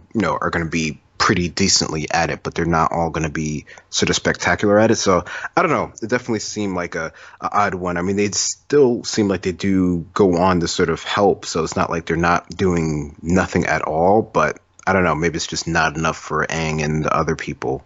Yeah, and really don't like the way they have really like bolded out, at least in the way I'm interpreting it. Like, if you really want to help, as if like giving all these supplies to help people out isn't actually helping in some way, I just feels a bit like that doesn't feel like an Aang line to me.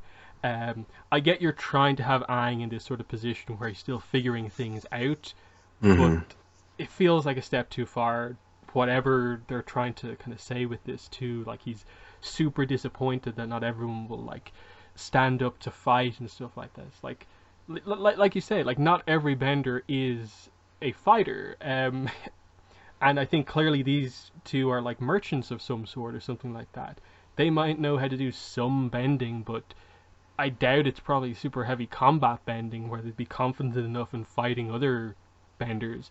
It kind of feels like just a safety type thing of like, you know how to fight, they probably don't. Like it seems kind of unfair. Again, it's just the book not going into detail enough about what it's really getting at with this. But anyway, we then get into what is effectively the setup for the kind of final sequence here. So it's Yaling and Liling obviously marching on the Earth and Fire Industries, and they find this maze of metal kind of walls basically in front of the entrance, and this is obviously the sort of trap that they've sort of set up ahead of this. So they arrive in front of this, and Liling says, "Avatar Aang, still on the wrong side, I see." And he responds back by saying, "You're the one on the wrong side, Li Ling. You've hurt innocent people and driven families out of their homes. I won't allow you to harm anyone else." She says, "I have a very simple solution, Avatar. Leave the city, take the non-benders with you, all of them, every single non-bender that currently lives here. Cranefish Town will become a city for benders only. We deserve a space that belongs to us alone." Aang just says, "I can't agree with that," and she just says, "Then I'll have to force you out," and she immediately earthbends, and Aang avoids it. So the action begins. Aang flies off. Everyone charges into the maze to try and get inside the factory. And here is the sort of trap beginning to be sprung. So I don't think there's too much to say about this. It's pretty standard stuff at this point. We're just seeing that, okay, she is full on just benders are the only important thing. Fundamental disagreement. It's going to have to be a fight. So not too much to say. But anything you want to add about the opening section of this? Yeah, no, I mean, yeah, this is just sort of like there's no other, course of action at this point. Like they're going to fight here, and we have this sort of, I don't know, I think it's interesting how they do the whole opening shot of this with the huge sort of like maze that I guess, the way that they have it laid out, it seems like there's no other way to go around it other than just sort of go into it, since it pretty much blocks everything. Although, I don't know, it makes me think that them being benders, they could find some other way around it. But yeah, no, it's just sort of the setup for this fight beginning. Hmm. So yeah, the enemy benders charge into the maze, and immediately the walls begin to move. Toph reveals herself to be on top of the maze, controlling all of it, and she opens up one of the walls to reveal that Suki and the chi blockers are right there. So the trap is sprung here. We immediately have Suki chi blocking some people. They're doing some pretty expert dodging of bending up close. And then the main guard that Suki trained also shows the ability to chi block as well. The benders are kind of running around like they're all getting lost in the maze, and then it's revealed that Katara is also on top, and she's kind of dropping water barrels and freezing everyone in place. So the team is very quickly getting through a lot of benders here, just effortlessly taking them out. As Toph is having a great time just charging along the top of the maze, and Li Ling is just like, Yaling, go crush that metal bender. So we're going to get Li Ling versus Toph round 2 here. And she jumps up on top of the maze with Toph and sort of like kind of clotheslines her off the top, and their fight begins. And she just says, you can't hear me coming if I don't touch the ground right. And yeah, this begins the much more sort of even 50-50 fight between Yaling and Toph. As we get into this, I think the only thing I'll say about it is that they devote a lot of page count to this fight with no real benefit to the kind of resolution of it at the end, and that they don't do anything with Yaling at the end of this book. So it's kind of like you had two fights, a big rivalry over the course of two books, and what's the takeaway necessarily meant to be? In that, like, it's a somewhat even fight. Like, it's weird to see Toph in a sort of pretty 50-50 fight where she's sort of struggling, but I still kind of don't almost get what they were going for with devoting so much of the time to this. But anyway, what are your thoughts on the first section here, the traps being sprung, and then the very start of this Toph Yaling fight? Yeah, no, I mean, I think it's a nice, it's an ingenious way. I wonder who came up with the idea for the maze. Like, is this like a Sokka original, or is this, some combination of the team sort of developing this idea? Because, it works well, I guess, as far as, getting a, trying to sort of, I guess, divide and conquer a large group of people where you have like, such a smaller force or a least powerful sort of force to sort of take them on. But no, I think it works overall. You definitely get some cool scenes here of people going sort of back and forth, and Toph on top of the whole maze sort of, being the mastermind of it. I think is pretty cool how she sort of like is actually enjoying this, even if she's not, directly in any sort of like physical contact until sort of she gets into the battle later on. So no, I think it works for getting it through. Definitely does seem like it goes for a good bit, but I don't know. I think, for having this be sort of like, I guess, the main sort of action set piece of this comic, it works for the most part. So yeah, Toph versus Yaling. Toph kind of uses metal bending to like climb up the side of the building. Yaling kind of uses earth bending to charge her way up as well. They have a big fight on the top with like Toph primarily, of course, using metal bending to block Yaling's earth bending, and they just have a little bit of a back and forth. Aren't you going to tell me how to peacefully resolve this? And she's just like, no, that's Aang's thing. I'd rather fight. And then we cut to inside the building that Toph is fighting on top of. They manage to get in from the side, and it's Satoru and Sokka waiting in there, and they're like, you're one of those chi blockers, aren't you? And Sokka just goes along with it and is like, yes, I'm a chi blocking machine, and he does some really bad punches, and it makes him look weak. So they go to try and charge him using their numbers, but he just boomerangs someone to the back of the head and just says that he's the scariest kind of chi blocker. I can chi block from a distance. It doesn't really work though. They still charge in anyway, and he was just hoping that they'd all run away. Back on the roof, Yaling is still swinging around the giant kind of column of earth that she has. Toph is blocking it, but she's on the defensive here. She's kind of getting pushed back by Yaling. What are your thoughts on this action as we go through the Sokka stuff, and then the way they do how even the Yaling Toph fight is? Yeah, no, I don't know. It is interesting how they're making the fight seem more even. I don't know if it's becomes Yaling's more sort of like enraged here, or because Toph is primarily only using the metal here and usually just focusing on using it as a defensive tool rather than offensive. I mean, I don't know, maybe it's a disadvantage because of their location of the fight or something like that. It doesn't seem like that would be sort of the case at this point. So it is interesting how they're choosing to do this side of the fight versus last time, where it definitely seemed like there was really like no contest really.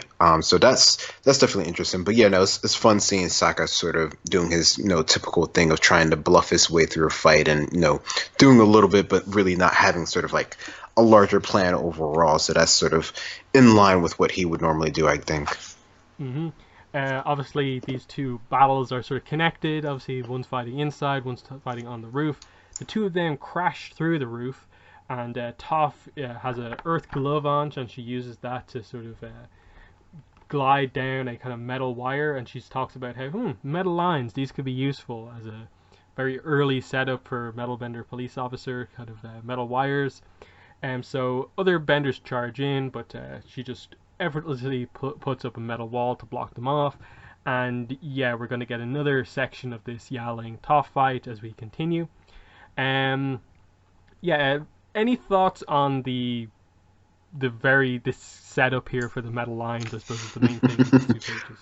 No, I think that was definitely a nice touch. I'm sure they had fun when they were sort of like writing that in and how that's going to come to play later on. It makes me, I don't know, question some other things as far as like the timeline of things, maybe. But no, I think it's definitely cool to see that here at least. Hmm. Yep. Then we cut back over to Li Ling outside. She hasn't done anything yet. She's just watching. But she says they knew we were coming. They were prepared to fight back. How did this happen? And Rue appears with a new hairstyle and says, "I told them your plans." Rue, why would you betray me and your sister? And she says, "I went along with your plans because no matter how horrible they were, I thought you were trying to protect us. I believed you when you said the best way to do that was to drive the non-benders out of Cranefish Town. But the non-benders aren't a threat. They aren't trying to take anything away from us. They're just trying to live their lives. Everything you've done is horrible." The response here is, "Everything I've done has been for you and your sister." No, you did it for yourself. Call off the attack on the Earth and Fire Industries. Li Ling just says no. And this is when Rue attempts to chi block Li Ling, but we know Li Ling is skilled at bending, so she manages to block it. She kind of forces Rue onto the ground, and she says, "Did you just try to chi block your own mother? I'll bury you, you ungrateful child." And she opens up an earth kind of crevice and is about to sort of crush Rue in the earth as Aang, who's been gliding over the battlefield, sees this happen, so he's about to kind of save Rue here. Um, this is an interesting section here because again, I really like the Rue character stuff here, but it's also the turning point where I think Li Ling goes from being sort of interesting, sort of nuanced character to just being the pure evil character, that she's willing to just kill her own daughter because she disagrees with her. And this is like exactly what they did with Gilak in North and South, where oh, his point has vanished, disappeared completely. He just wants to kill Hakoda. That's all that this is about.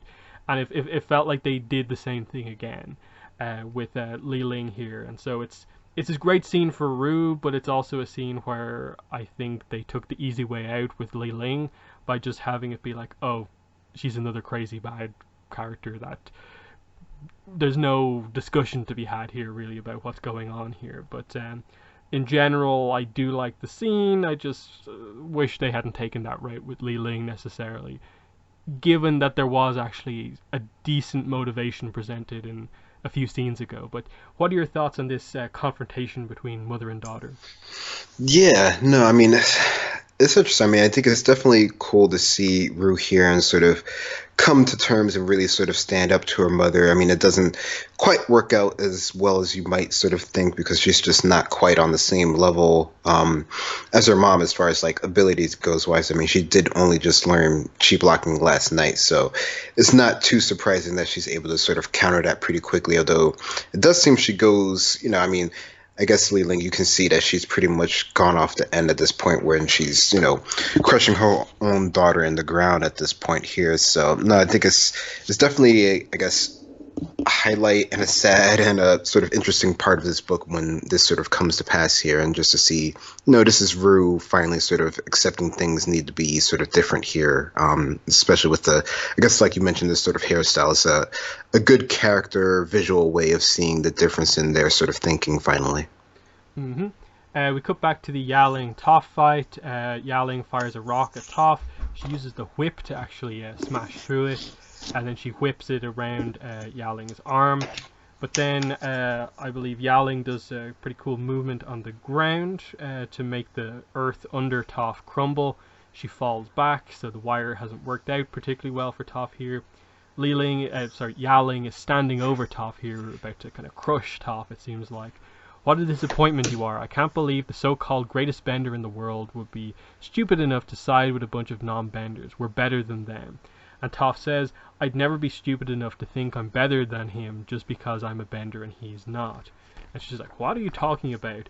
As she gets smashed from behind by Sokka's boomerang and is just immediately KO'd. And he just comes in and says, benders may have incredible abilities, but non-benders have boomerangs, the greatest equalizer. And Sokka goes over to Toph. You okay? You hit the ground pretty hard. I'm fine. Thanks for saving me. No problem. And she does the show of affection by doing the sort of punch on the arm, showing that I suppose, Toph crush on Sokka is still kind of there, or it's just that they're kind of close friends, whatever way you want to interpret it. I don't think it's particularly romantic. It's just referencing the dynamic that they have. I like this kind of end action scene in that like Toph is shown like an interest in the cables but doesn't know how to use them effectively, and it kind of almost does her in the fight because she's sort of inexperienced with it. But I actually do like the line here of like, I'm not stupid enough to think I'm better than him just because I'm a bender and he's not. It's like finally, like there's some like commentary from Toph on the situation we're talking about here. It's not just I'm the executive partner, I'm gonna do what I can to protect like what I care about. I like this as a general kind of point from Toph here. Definitely one of the better lines in the book. But what are your thoughts on the end of this fight? Yeah, no, I wonder if that line is more because it's Sokka who she's referencing, or just because of her thoughts in general of everything that's sort of happening. I think if it is more general, I think it's definitely, it seems like it would be like one of those like key points for her character when she's starting to sort of realize things. But I don't know, it's hard to tell when that whole sort of situation here. But no, it's definitely a nice way to end this sort of fight here with the cables, and seeing how she's trying to use it doesn't really work. I mean, I wonder if that sort of distracted her enough so that she couldn't see that the earth was beginning to be moved, or maybe because it was loose ground, she wasn't quite able to see it, or whatever. There could have been like a zillion things of how that went down. But no, I think it's definitely a nice way to sort of end this fight, and just to have Sokka and Toph together here is a nice little moment. hmm We cut over to Katara, who's obviously on top of the maze. She sees Aang swooping in to try and save Rue, and the fact that this is the confrontation, it's going to be Aang and Li Ling here, and she knows something big is going to go down.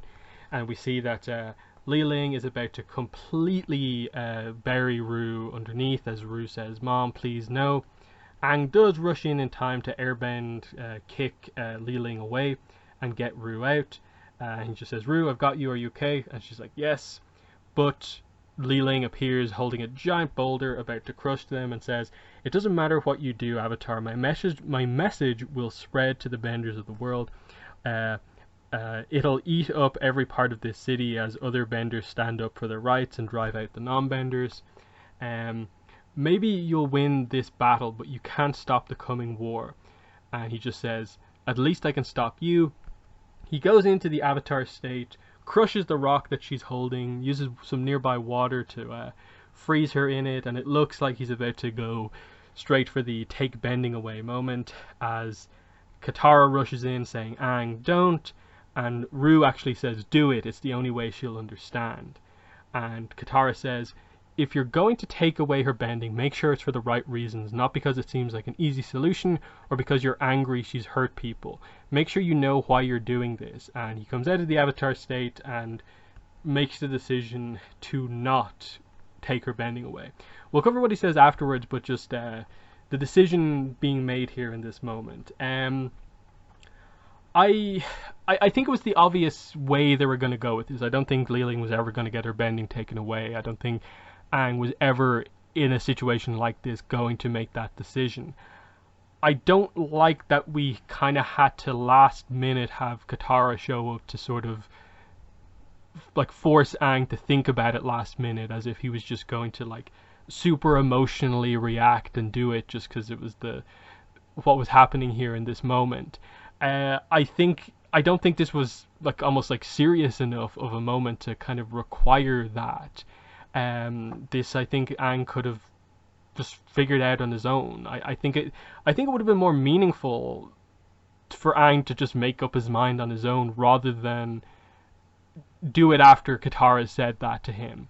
The other problem here is that this is carbon copy what happened in The Promise with Zuko. This is like exactly that of like Aang going in Avatar state at Zuko and Katara like calling him back and saying, you know, like what about our future and stuff like that, and urging him to think about it and stuff like that. It worked at that moment because The Promise was the first comic after the end of the series. We've had enough series since then that I don't think you needed to do it again. So it felt a little kind of uncreative as a moment, and while like Katara and Aang, their relationship, it makes sense sort of. The fact that there have been a few scenes in this book where it's felt like Aang's own opinion has sort of been dismissed, it kind of felt like this was a sort of weak showing for Aang in this book, and I don't think you needed to go this far to kind of almost force Aang to make the right decision in the end. Um, but what were your thoughts on this getting to this Avatar state moment here? Yeah, I don't know. I mean, I think, it's interesting to see how they sort of set up the whole thing, just sort of this being like, Aang's sort of final resolve here and just, using the water sort of to freeze her in place since, he couldn't do like he's done before and use the earth. So, I like that nice sort of touch and that attention to detail there. But I don't know. I mean, it definitely seems like they did throw Katara in here just to sort of, get that decision, that point sort of across to him. And yeah, we do know that she's like, the one character that can get through to him in the Avatar state. But I don't know. You would think that he would have enough control over it at this point where he can still sort of think on his own and not necessarily like with, like the full force of all the past sort of lives or something like that. So I don't know, it makes me wonder sort of like, his level of control over that or just his sort of foresight and thinking about this. Because I mean, they have the whole frame there where he's like, basically ready to go into the pose there, but you can't really tell perspective wise how that's really going to go down. But I don't know, it is interesting. I mean, I wonder how it would have played out if it was just him sort of deciding this on his own versus having Katara there. I mean, I don't know, the reason of having Katara there, it sort of helps, I guess, a little bit with them sort of deciding later on and what they decide to do and where they decide to stay for the future. So I guess in that, thinking of it in that sort of context, to me, it's sort of, it works out better for that because they sort of came to this sort of conclusion together. So in that aspect, I sort of like that she's there. But as far as him being sort of like his own person, his own sort of character and developing as, just like the Avatar himself, it seems like he, it would have been just as impactful if he did it, or maybe more so if he did it on his own. Mm. And then I suppose with the Avatar state here, is your interpretation that this is him going into the Avatar state because he's angry, or is this just him actually turning it on himself and it's because he has to be in the Avatar state in this way to use the takeaway bending technique?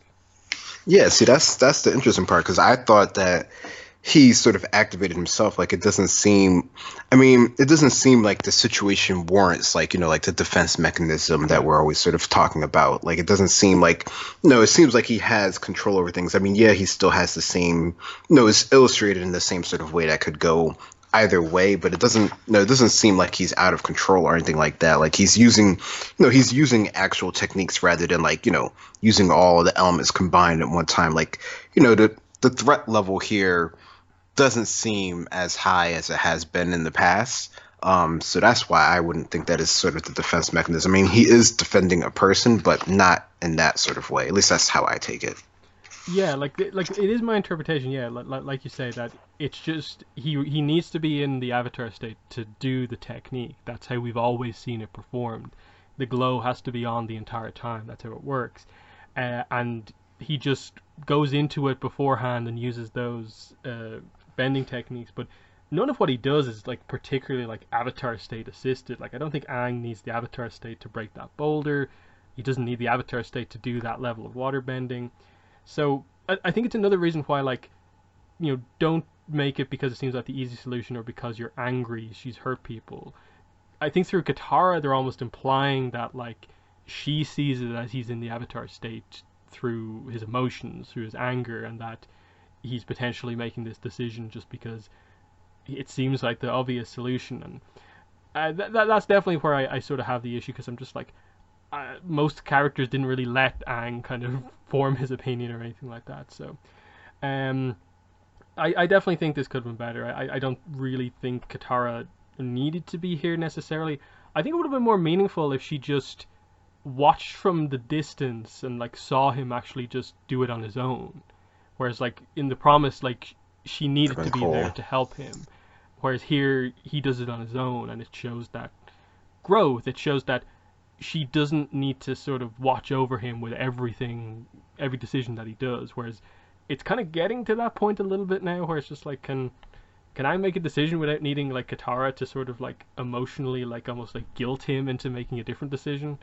I don't think that's what's happened here, but it's kind of hard to when it happens so often. It's kind of it's hard to not see it some of that way. But we continue on. What Aang says after making this decision is, I'm going to keep fighting the poison you've spread in Cranefish Town. You're the same as the pollution on the beach, and I'm not leaving until it's cleaned up. And he just leaves with Katara, leaving Rue next to Li Ling covered in ice, and she just says, "You're a wretched, ungrateful child." And Rue just responds, "Maybe, but you're a terrible mother." So his solution is just to leave her there in ice, and I assume to be just like picked up by the guards at some point after that scene. It's a little bit of like, okay, nice dialogue at the end there, but I kind of wish they would have said something a little bit more meaningful than just the really obvious comebacks. But it's fine for the end of the, I suppose, present day story, and the rest of what we get here is epilogue. Um, and again, like Aang mentioning like the pollution here again and stuff like that. It's like if only the book actually did something with that outside of part one. But what are your thoughts on this page? Yeah, no, I mean, like you said, it's a way to quick and sort of like come to the end here. And I don't know, I think, I don't know, it focuses more onto the city, which I think is probably the better thing that they could have done overall. Even though it's not shown as much outside of the first part, like you mentioned there. So like it works well, but it seems like there's more to it that could have been done if they had, like the time or the pages or whatever. hmm we cut then to the epilogue, which is later. It's revealed here a few benders escaped into the city, but your security guards and I were able to detain most of them. Suki says that. Lao's like, thank you for your help defending us, Suki. I'm sorry to see you go. Aang reveals that actually I've asked Suki to stay, and the rest of the Kyoshi warriors will be here soon. They'll continue training the new non-bender police force. And Suki just says, my sisters and I will stay in Cranefish Town as long as we're needed. The city has the beginnings of an excellent police force. Aang says, but we need to find trustworthy benders to be part of it. Benders who weren't under Li Ling's influence. We'll reach out to Cranefish Town's bender communities and see who we can find. Satoru says, after everything that's happened, do you really think non-benders and benders can work together to protect this city? And Aang and Suki together say absolutely together. Granted, it will take some time to rebuild the trust, but it's the only way forward. And there's a thanks to Aang for protecting everyone. Um, I suppose we'll cover the scene up to there. The scene with Rue happens after this. I think this is fine. I still wish that like they just address like Suki, are you not Zuko's bodyguard anymore? Are the Kyoshi warriors just not Zuko's bodyguards anymore? Like I really don't like that they haven't across part two and three ever said that the thing that was a direct plot point in a previous book, which should still be the case up to now, isn't the case anymore. It feels like it should have been addressed. It's a pretty obvious continuity point in that this character being here, an explanation is needed for why they're not doing this other thing. Um, I do like this overall as a use for the Kyoshi Warriors of just, distributing chi blocking more among people now that Ty Lee is slotted to the Kyoshi Warriors. They can, distribute it to other people, and it's just, let's sort of even the playing field by just having more non-benders know the bending counter in chi blocking. Um, it also is another thing of like, so this means Suki and the other Kyoshi warriors are going to be in or around Cranefish Town for the next while, time being, who knows how long. But what are your thoughts on these couple of panels here? Yeah, no, I mean, I think that's definitely cool to see that they're going to be in the town and that they're going to sort of, be leveling the force and making this new non-bender police force, and that they're going to have to sort of like figure out how things are going to work with, benders in it as well. I mean, I don't know, it makes me wonder, like, how does this turn into like the metal bending force and how that sort of whole thing goes down with Toph included in it, because we know that that's a point later on. So I don't know, it doesn't feel like it's a thing where they stay in the city for like, a long sort of time. But I don't know, I guess it's an interesting way to get, a good set of our characters together. So maybe, that's a nice way that if they want to keep the group together in some form or capacity, and since we know that the city is going to be, the highlight of a lot of things coming forward, it's kind of, it's a way that they're working it together, basically. Mm, yeah, I do really wonder like why they're setting up like chi blocking police force. Like, did we ever see that in Republic City? Like, the setup for chi blocking on like Amon's front was like, it was like underground, like people training and stuff like that, and like we never really saw any like connection of like where they learned it from or anything like that. So, um, I assume it's just to get the knowledge out there that more and more people now know chi blocking, so it made its way and eventually bad people found it or whatever. Um, but anyway, Suki notices Rue on her own and goes over and asks her, "How are you feeling?" And Rue says, "I should be in that cage with them," as she looks on at her mother and sister both inside a cell, like Li Ling was before. And Suki just says, "No, you shouldn't. You stood up to them when you had to. I could have done it sooner. Maybe, but it's all over now. All that's left to decide is what you want to do next." And we get just a scene of Suki and Rue just kind of thinking about things, and we just kind of leave it there. And that is the last of Rue in this book. I am interested in where they go with her from here on out, in that, is she going to become a Kyoshi warrior? Is that why Suki specifically was the one to come over here? We already had the idea that like Suki at least taught her some basic chi blocking. We don't know if she's really a fighter or not, or she wants to do that. But it is interesting that we have at least one character of the new characters who is sort of on Team Avatar's side. But it's also, I found personally a little bit weird that Yaling is just sort of like abandoned. The second she gets hit with that boomerang, she's just out of the story. Like, no sense of like she's set up to be one of the best earthbenders in the series, or she might learn metal bending. Toph sees something in her. It's just, nope. She's in the prison cell. Li Ling, I get they sort of resolved that already. I just felt there was potentially something more at Yaling to come to, and they didn't set anything up at all. But what do you think they're going to do with this family? Do you think they're going to do anything with the three of the characters, or just Rue specifically? I don't know. That's definitely interesting. I mean, I think if they're, they haven't put them on ice or anything like that, that, they can have further uses, especially if they're going to be, if they do hold them in prison in the city. I mean, besides Rue, I think, she's an obvious, easy candidate for someone who's going to be in the city and who could, potentially be on the force, or just, part of the Kyoshi Wars or something like that. I mean, her, I think it's easy to see her as developing and just sort of, I don't know, maybe just dealing with this trauma. So I think it's definitely a point that they could easily have her involved in the story. And yes, it is interesting that Yaling was just sort of like out of commission after, she sort of got knocked out. I mean, I don't know, I guess that's sort of just like there's not much more you can do with her since, the whole sort of main conflict is resolved. And they don't have like, it would be interesting if like she had one more scene with Toph or something like that to sort of, show that rivalry and how it could go, bad later on, or maybe it'll be a plot point that comes up when they're all sort of like older and in the city. So I don't know. I think there's definitely potential to do stuff with her in the future if they choose. Yeah, because there has to be something more between Toph and Yaling, just with the amount of pages they devoted to the two of them in part two and now in part three. Um, Otherwise, it's like that was a pretty weak use of page count across two of the books in the series. But we move on and we have another Sokka and Aang scene, this time inside the factory.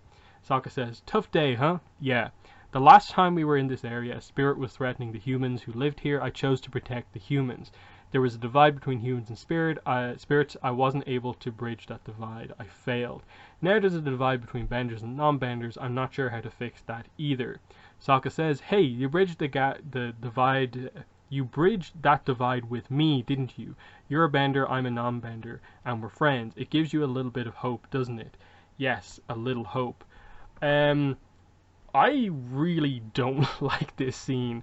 I think Sokka says a whole lot of nothing in his line there by just like I think that it's one of those ones where like, oh, Sokka's trying to say something here, but he just points out that like we're friends, you're a bender, I'm a non-bender, when like that had really nothing to do with why the conflict of bender non-bender is happening in this book for the most part. Like, when was Aang and Sokka's friendship in any way about one being a bender, one being a non-bender? So I sort of get what they were trying to do here with the sense that like Sokka and Aang had a few discussions over the course of this book and this series overall, and it is just Sokka trying to cheer Aang up, but it also does feel a little bit like a waste of a page where it's just Aang acknowledging that there's a few issues that he hasn't been able to like come to a solution on, and Sokka just says that like we have a personal friendship. That means there's hope for everyone else, and that those two things aren't connected pretty much all that much. I don't know. What were your thoughts on this Sokka and Aang scene?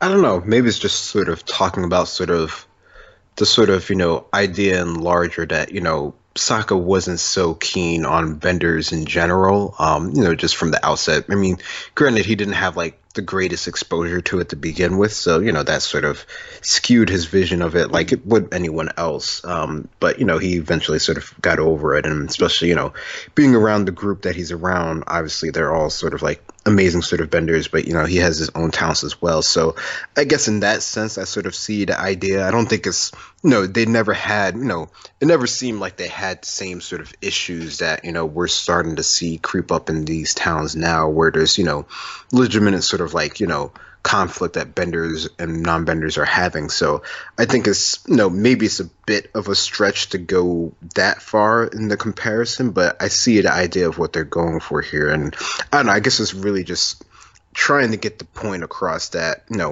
Aang still has a lot of work ahead that he needs to work on, and that, this place isn't just going to be, solved overnight. So I don't know, does it need a whole page to sort of get that across? Maybe, maybe not. But I think, the idea of Aang coming to this resolution is, important for him to at least state. Hmm. We move on to 3 days later, and it's the group talking. Katara asks Aang, "What made you change your mind about taking away Li Ling's bending?" "It was what you said about it being an easy solution. I thought that she couldn't lead a movement against non-benders if she was a non-bender herself. It seemed so simple." I'll stop it there to again sort of reiterate the point of just like, I think that is like terrible, like really bad writing of Aang.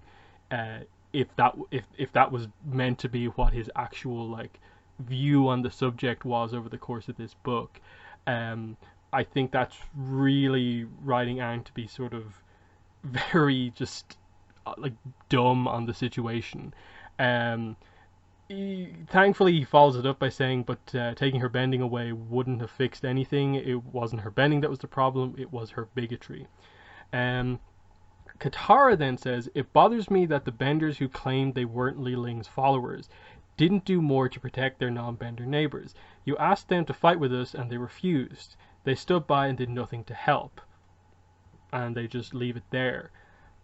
This this overall is just a pretty confusing page to me, because it's just like, I really overall, like, reflecting on it, going really in depth now, didn't like the way Aang was portrayed in a lot of this situation. And just that third panel here, the line he says, I think is just like, no, that should never have been written in a Aang text bubble.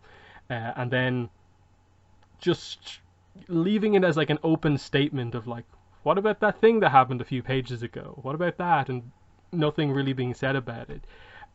Again, I think it's just like, this book didn't really know what it wanted to say, and it just left a bunch of open-ended statements and like, oh, there's some problems to tackle and we'll hit on them eventually, without actually ever saying anything. But what are your thoughts on this page?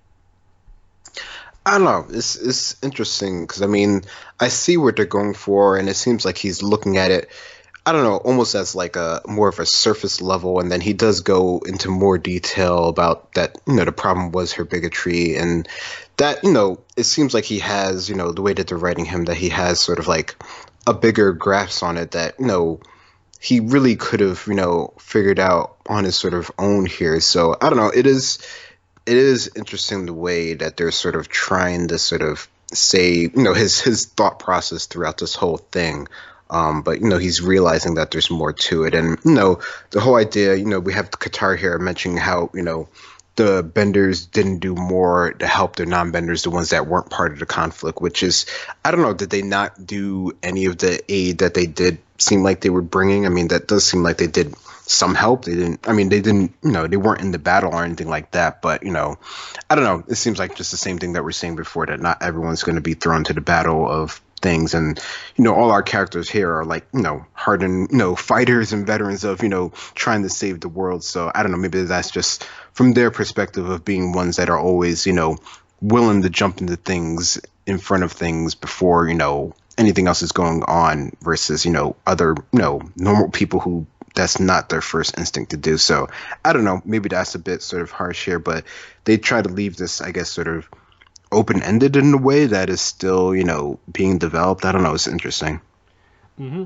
Aang and Katara watch as some kids are playing in front of them, I suppose showing there is some hope for the future. And Aang says, I've been thinking, I want to stay in Cranefish Town for now. I feel a connection to this place. It has so many problems, but if it was able to overcome them, it could become something really special.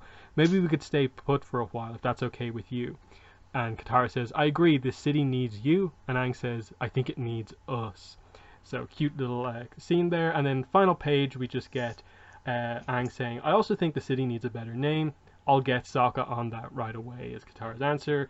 And that is the end, with the idea that the joke is referring to the fact that Cranefish Town isn't the best name for this place. Republic City is obviously where we're going. And I think that joke would land a little bit better if like we had any sense for like how close we were actually to it being Republic City. And I think most people lean on the side of we're nowhere near right now. Like the characters, like Aang is still only like 16, if he's even 16 at this point in the comics. And I think most people don't think this happens until they're like probably like at least in their 20s. So there's probably at least like 3-4 years until we actually get to this place is called Republic City. Like I said, Zuko still needs to get involved and stuff like that before any of this goes down. But what were your thoughts on these last 2 pages here? I mean, it's a nice way to end it. I think the fact that they're willing to stay in one place for any length of time, I think is it shows some sort of progress. I think if they're going to do something forward more where this actually becomes, when they actually sort of make it official that it's Republic City, that, this is potentially when they can sort of do that, because we know where they're going to be. And now it just seems like it's one of those things of just sort of getting characters sort of together again, which, seems like to be the trait. Like they will sort of like separate them out for a book or two or parts or whatever, and then sort of bring the group back together, since that's sort of, what we're used to seeing all the time. Yeah, I think my main reaction to the end of this book was basically like, please tell me this isn't a setup for a direct sequel, because I don't want a direct sequel to this book if this is the Mm, way it's going to didn't be even think of done. that. Like, I want to see what happens next with like Rue, but like I really don't think that the comics at this point in time have anything to say about Bender non-Bender. I think that this kind of has to be the exploration of that until we get all the way to Korra, pretty much. In that, like, unless you really want to just go super, super in depth, step by step, where like we gradually see the formation of the triads and stuff like that. That's what I was thinking. And I think that's what they were setting up because it like the Imbalance Part One, the initial like Bender conflict in the streets definitely felt like triads. Um, but again, it still feels very early. That like this book will probably mean a lot more in however many years time when we actually see what these little setup moments are building towards. But like right now, it is just a lot of like kind of teases of potential like Easter eggs. Like in part one, I think it was, yeah, like Aang and Katara on Air Temple Island, and like it's cool if that like leads to something and part of like where we go from here. But right now, it is just that they had a conversation on an unknown island, and until they actually make a decision that we want to build something here, we'll actually like live here or whatever. What are we actually doing? In the same way that like them deciding that we need to stay here is like on the island or just somewhere here in the town is like that. And this is where like I get why the comics want to focus on the setup for Republic City, but going this level of depth when you don't have a lot to actually like reveal, not a lot of progress to make, I don't think you're actually doing all that much in the books. In that, by the end of like North and South, all it really had to say was like the South is building a new port to connect itself to the rest of the world to further set up Republic City. And in the end of this book, it's like, okay, we now know Cranefish Town is Republic City. That's like the biggest reveal, I think, in all of Imbalance, that they confirmed to us that this place is what forms around Republic City. It's not really Udao. And that's kind of really it. Like, there's little teases of like the metal wires and vague police force stuff, but interestingly, no metal bender police force just yet. And I think it's stuff like that where we maybe thought earlier on that they would do more with. Like, they seem to really be committing to like Toph as like police in some way, but Toph just kind of like, again, like the same thing with Yaling, just disappears at the end of the story. Um, we don't really come back to her. She has no view on Aang taking bending away or not at the end of the book, and um, she also doesn't seem to have, again, developed in any particular way. So it's one of those things where Rue is the character who develops the most over the course of the book. How much has the book actually done? But what's your take on this book in terms of what you feel is likely coming next?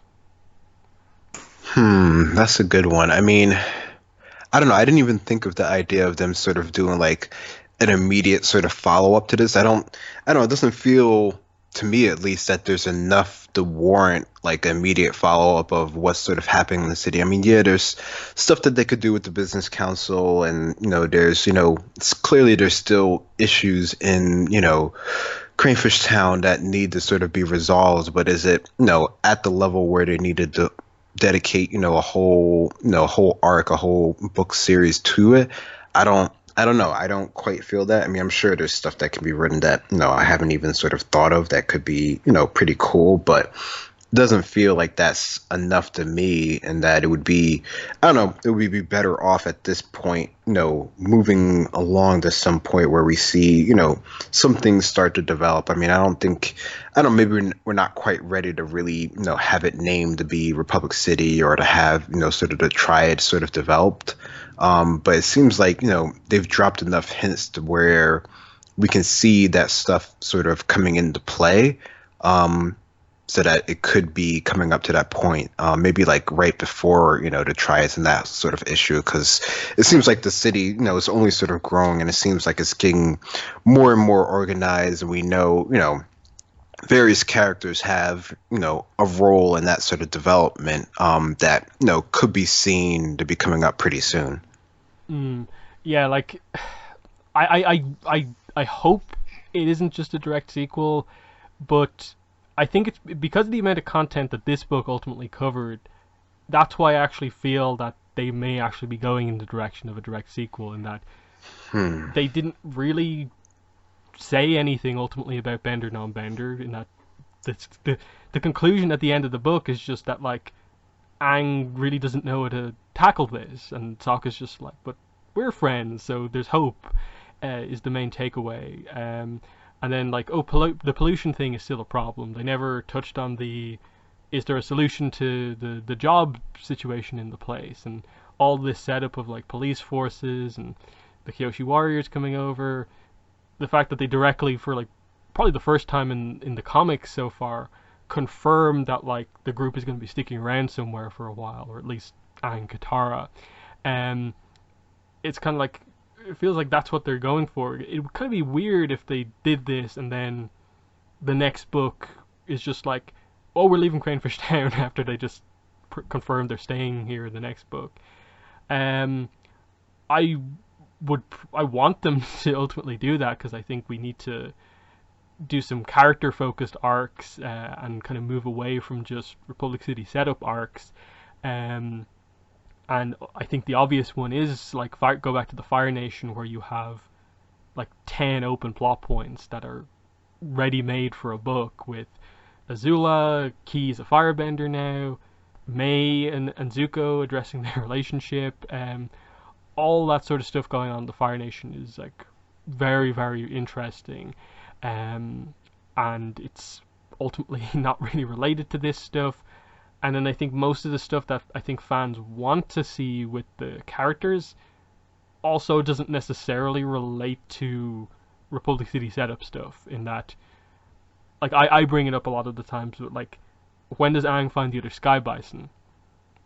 Like, I don't see room for that story when like Aang and Katara are like attached to Cranefish Town for the next who knows how long. In that, the only way out of this I can see is if they finally now commit to the big time skip, and they just say that like, oh, we're leaving Cranefish after like X many years and things have improved in some ways, and they move on to the next journey that way. I think that's the kind of problem that they're in that they can't do that, because I think they do need to tackle Azula before they do a massive multi-year time skip, because that wouldn't make a ton of sense. But it's difficult, and this is where like just not knowing any direction about the future comics is always been a problem. But what do you have any like expectations or just wants, I suppose, for what is next with the comics?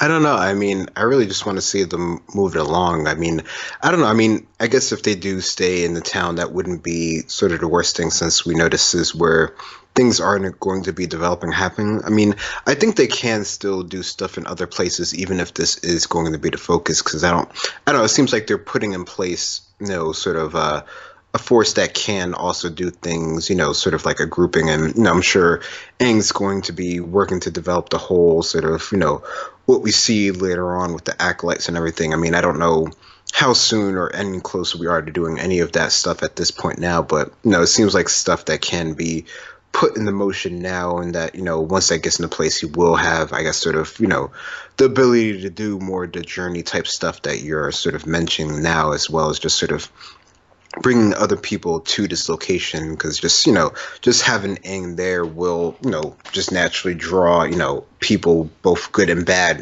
sort of situations toward them. So I don't know, I'm not sure exactly what I'm hoping for, except for just the progress of things, and just sort of like a clearer sort of idea of where they're sort of heading, since we do know, we know some beats and some points throughout the course of their lives in this location. So it's kind of hard, I guess, to push that out of your mind when you know that that is, or should in theory, be coming down the line.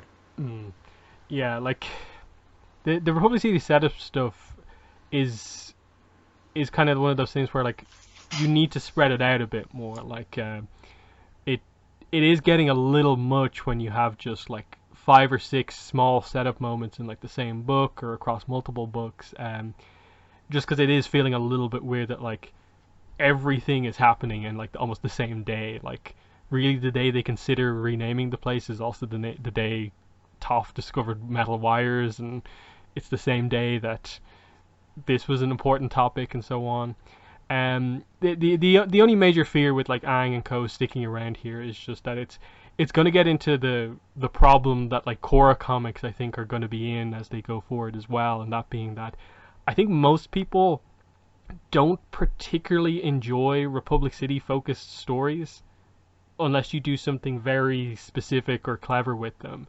Turf Wars I think really kind of highlighted that there's only so much you can do with the standard, Republic City setup of the politics that are going on there and the conflicts that you can have here. And now we're putting the Avatar comics in effectively the same position.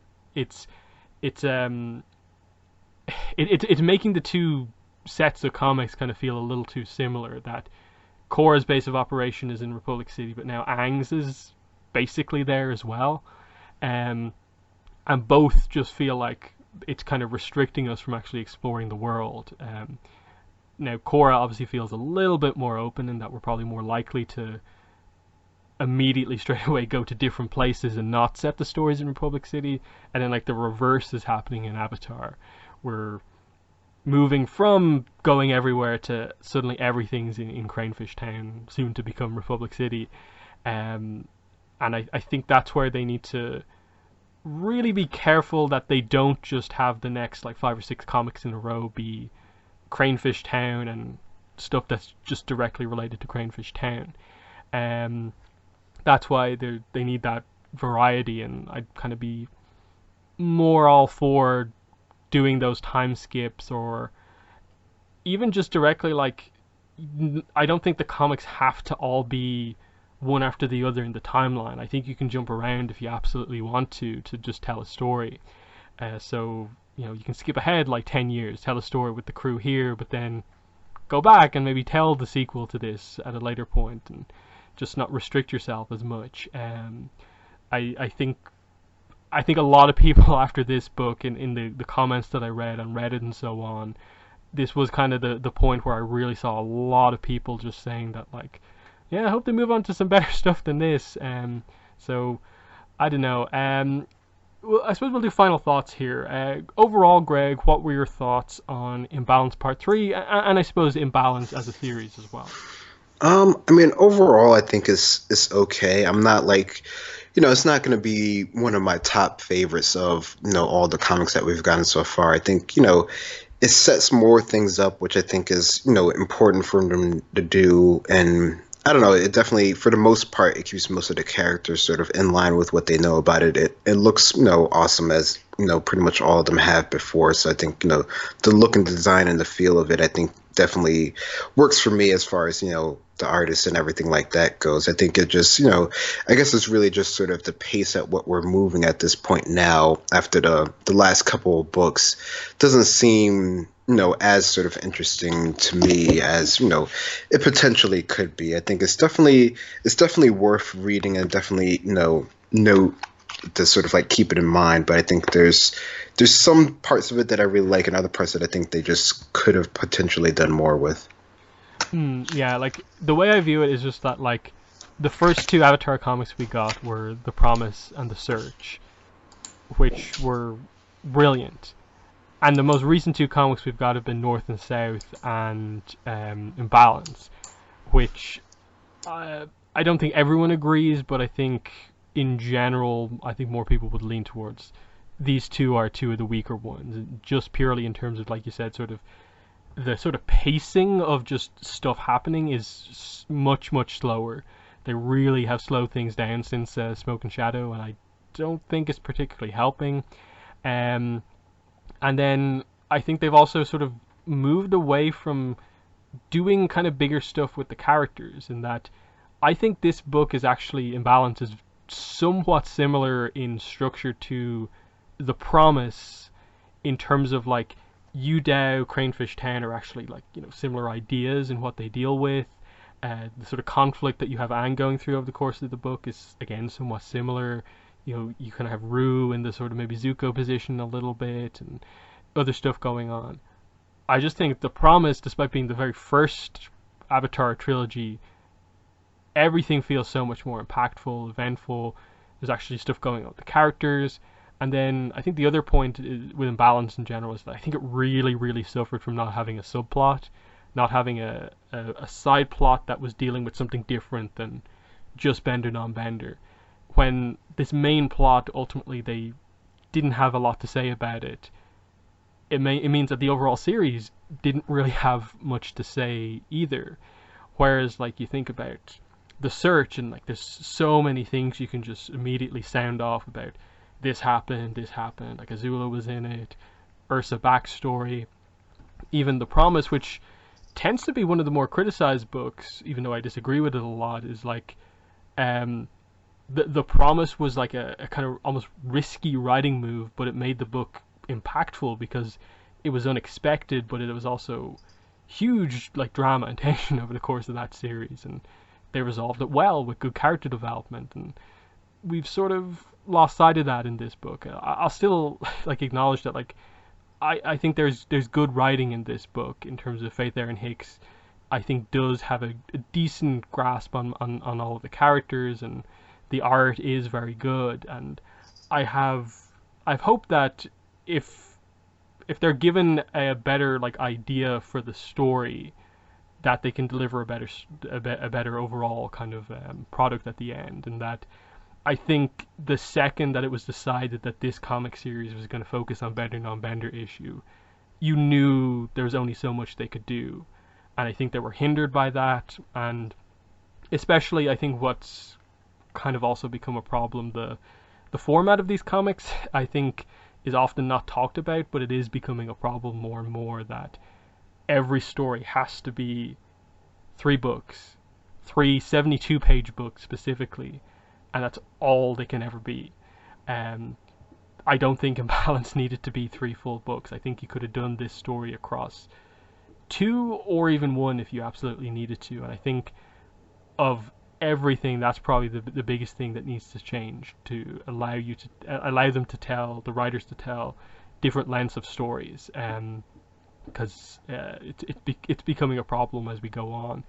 I suppose just on that point, how do you feel about that, Greg? Just the fact that all of these series are just the same, 72 pages, 3 of them. And Yeah, no, I don't know. It's interesting because I mean, in theory, it sounds like it wouldn't be such a bad thing because it's, a set structure and it's a way to format stories. Like it's not like it's a new idea or anything like that. But with it always being 3 parts and always knowing, beginning, middle, and end, even more so than just a normal story would be, that you know it wouldn't hurt to sort of switch things up if the story doesn't really need to be that sort of length of time and for it to be sort of dragged out. I mean, maybe it's just sort of the way that they have to release it and just the whole process of that and just waiting for, the announcement of the next one. I mean, yeah, I mean, it gets people to buy them and they always seem to do well overall. I'm not sure how this one is doing per se, but,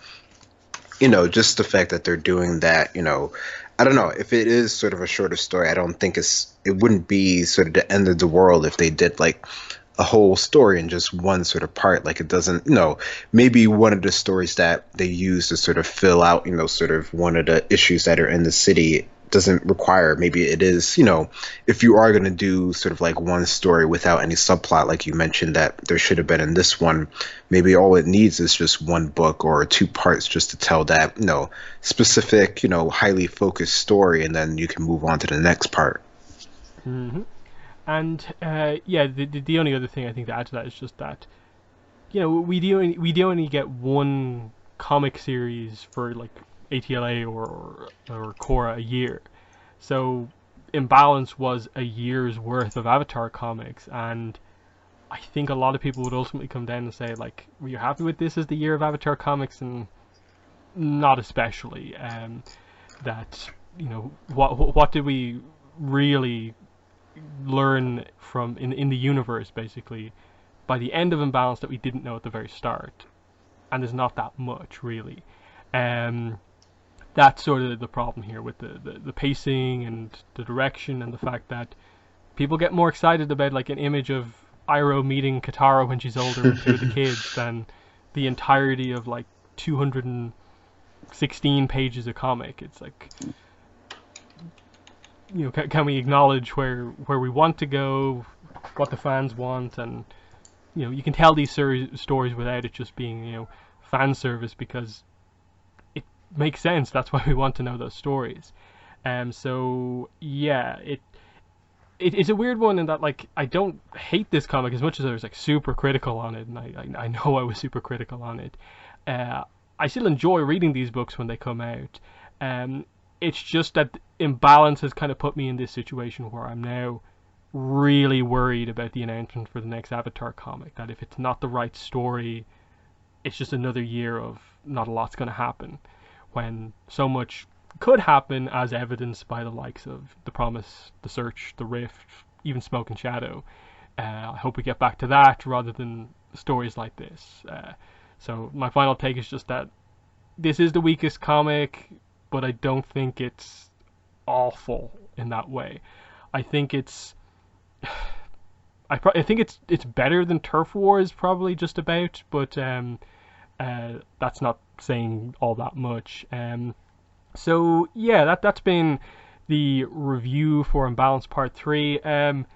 Team Avatar Tales has obviously been released at this point in comic book stores, but the release date for mass market is in 2 days. The plan would be probably to review that next week. I still haven't got my hands on the book yet, so I haven't read it yet to be able to review it, but we'll get to that when we can. The other thing is the kind of event type thing I'm doing on my YouTube channel. We did the Avatar Awards at the start of the year. Korra Awards, the time for voting is ending next week, actually. So assuming I can get the corrections and all that sort of stuff done on, you know, putting the results together, that will likely also be sort of next week's podcast. And it ultimately comes down to how long will it take me to correct the votes or not, about if that happens next week. And then, like, once that happens, obviously, like, will we be able to fit in the review for Team Avatar Tales and the awards in the same podcast or not? Based on the quality that Team Avatar Tales looks like, I think we should get through it fairly quickly. So we'll see how that goes in terms of upcoming shows. And then I think it probably would be a good idea for future podcasts as well that we maybe actually take a look back at some of the older comics and kind of be able to, you know, show that, like, okay, these are the critiques of the newer comics. Here's what they did previously and where it is improvement. So that's just some of the ideas of episodes you'll see coming up in the next while. But yeah, that's been the podcast. It's been myself, Morgan, and Greg. Thanks for listening, and bye. Bye bye.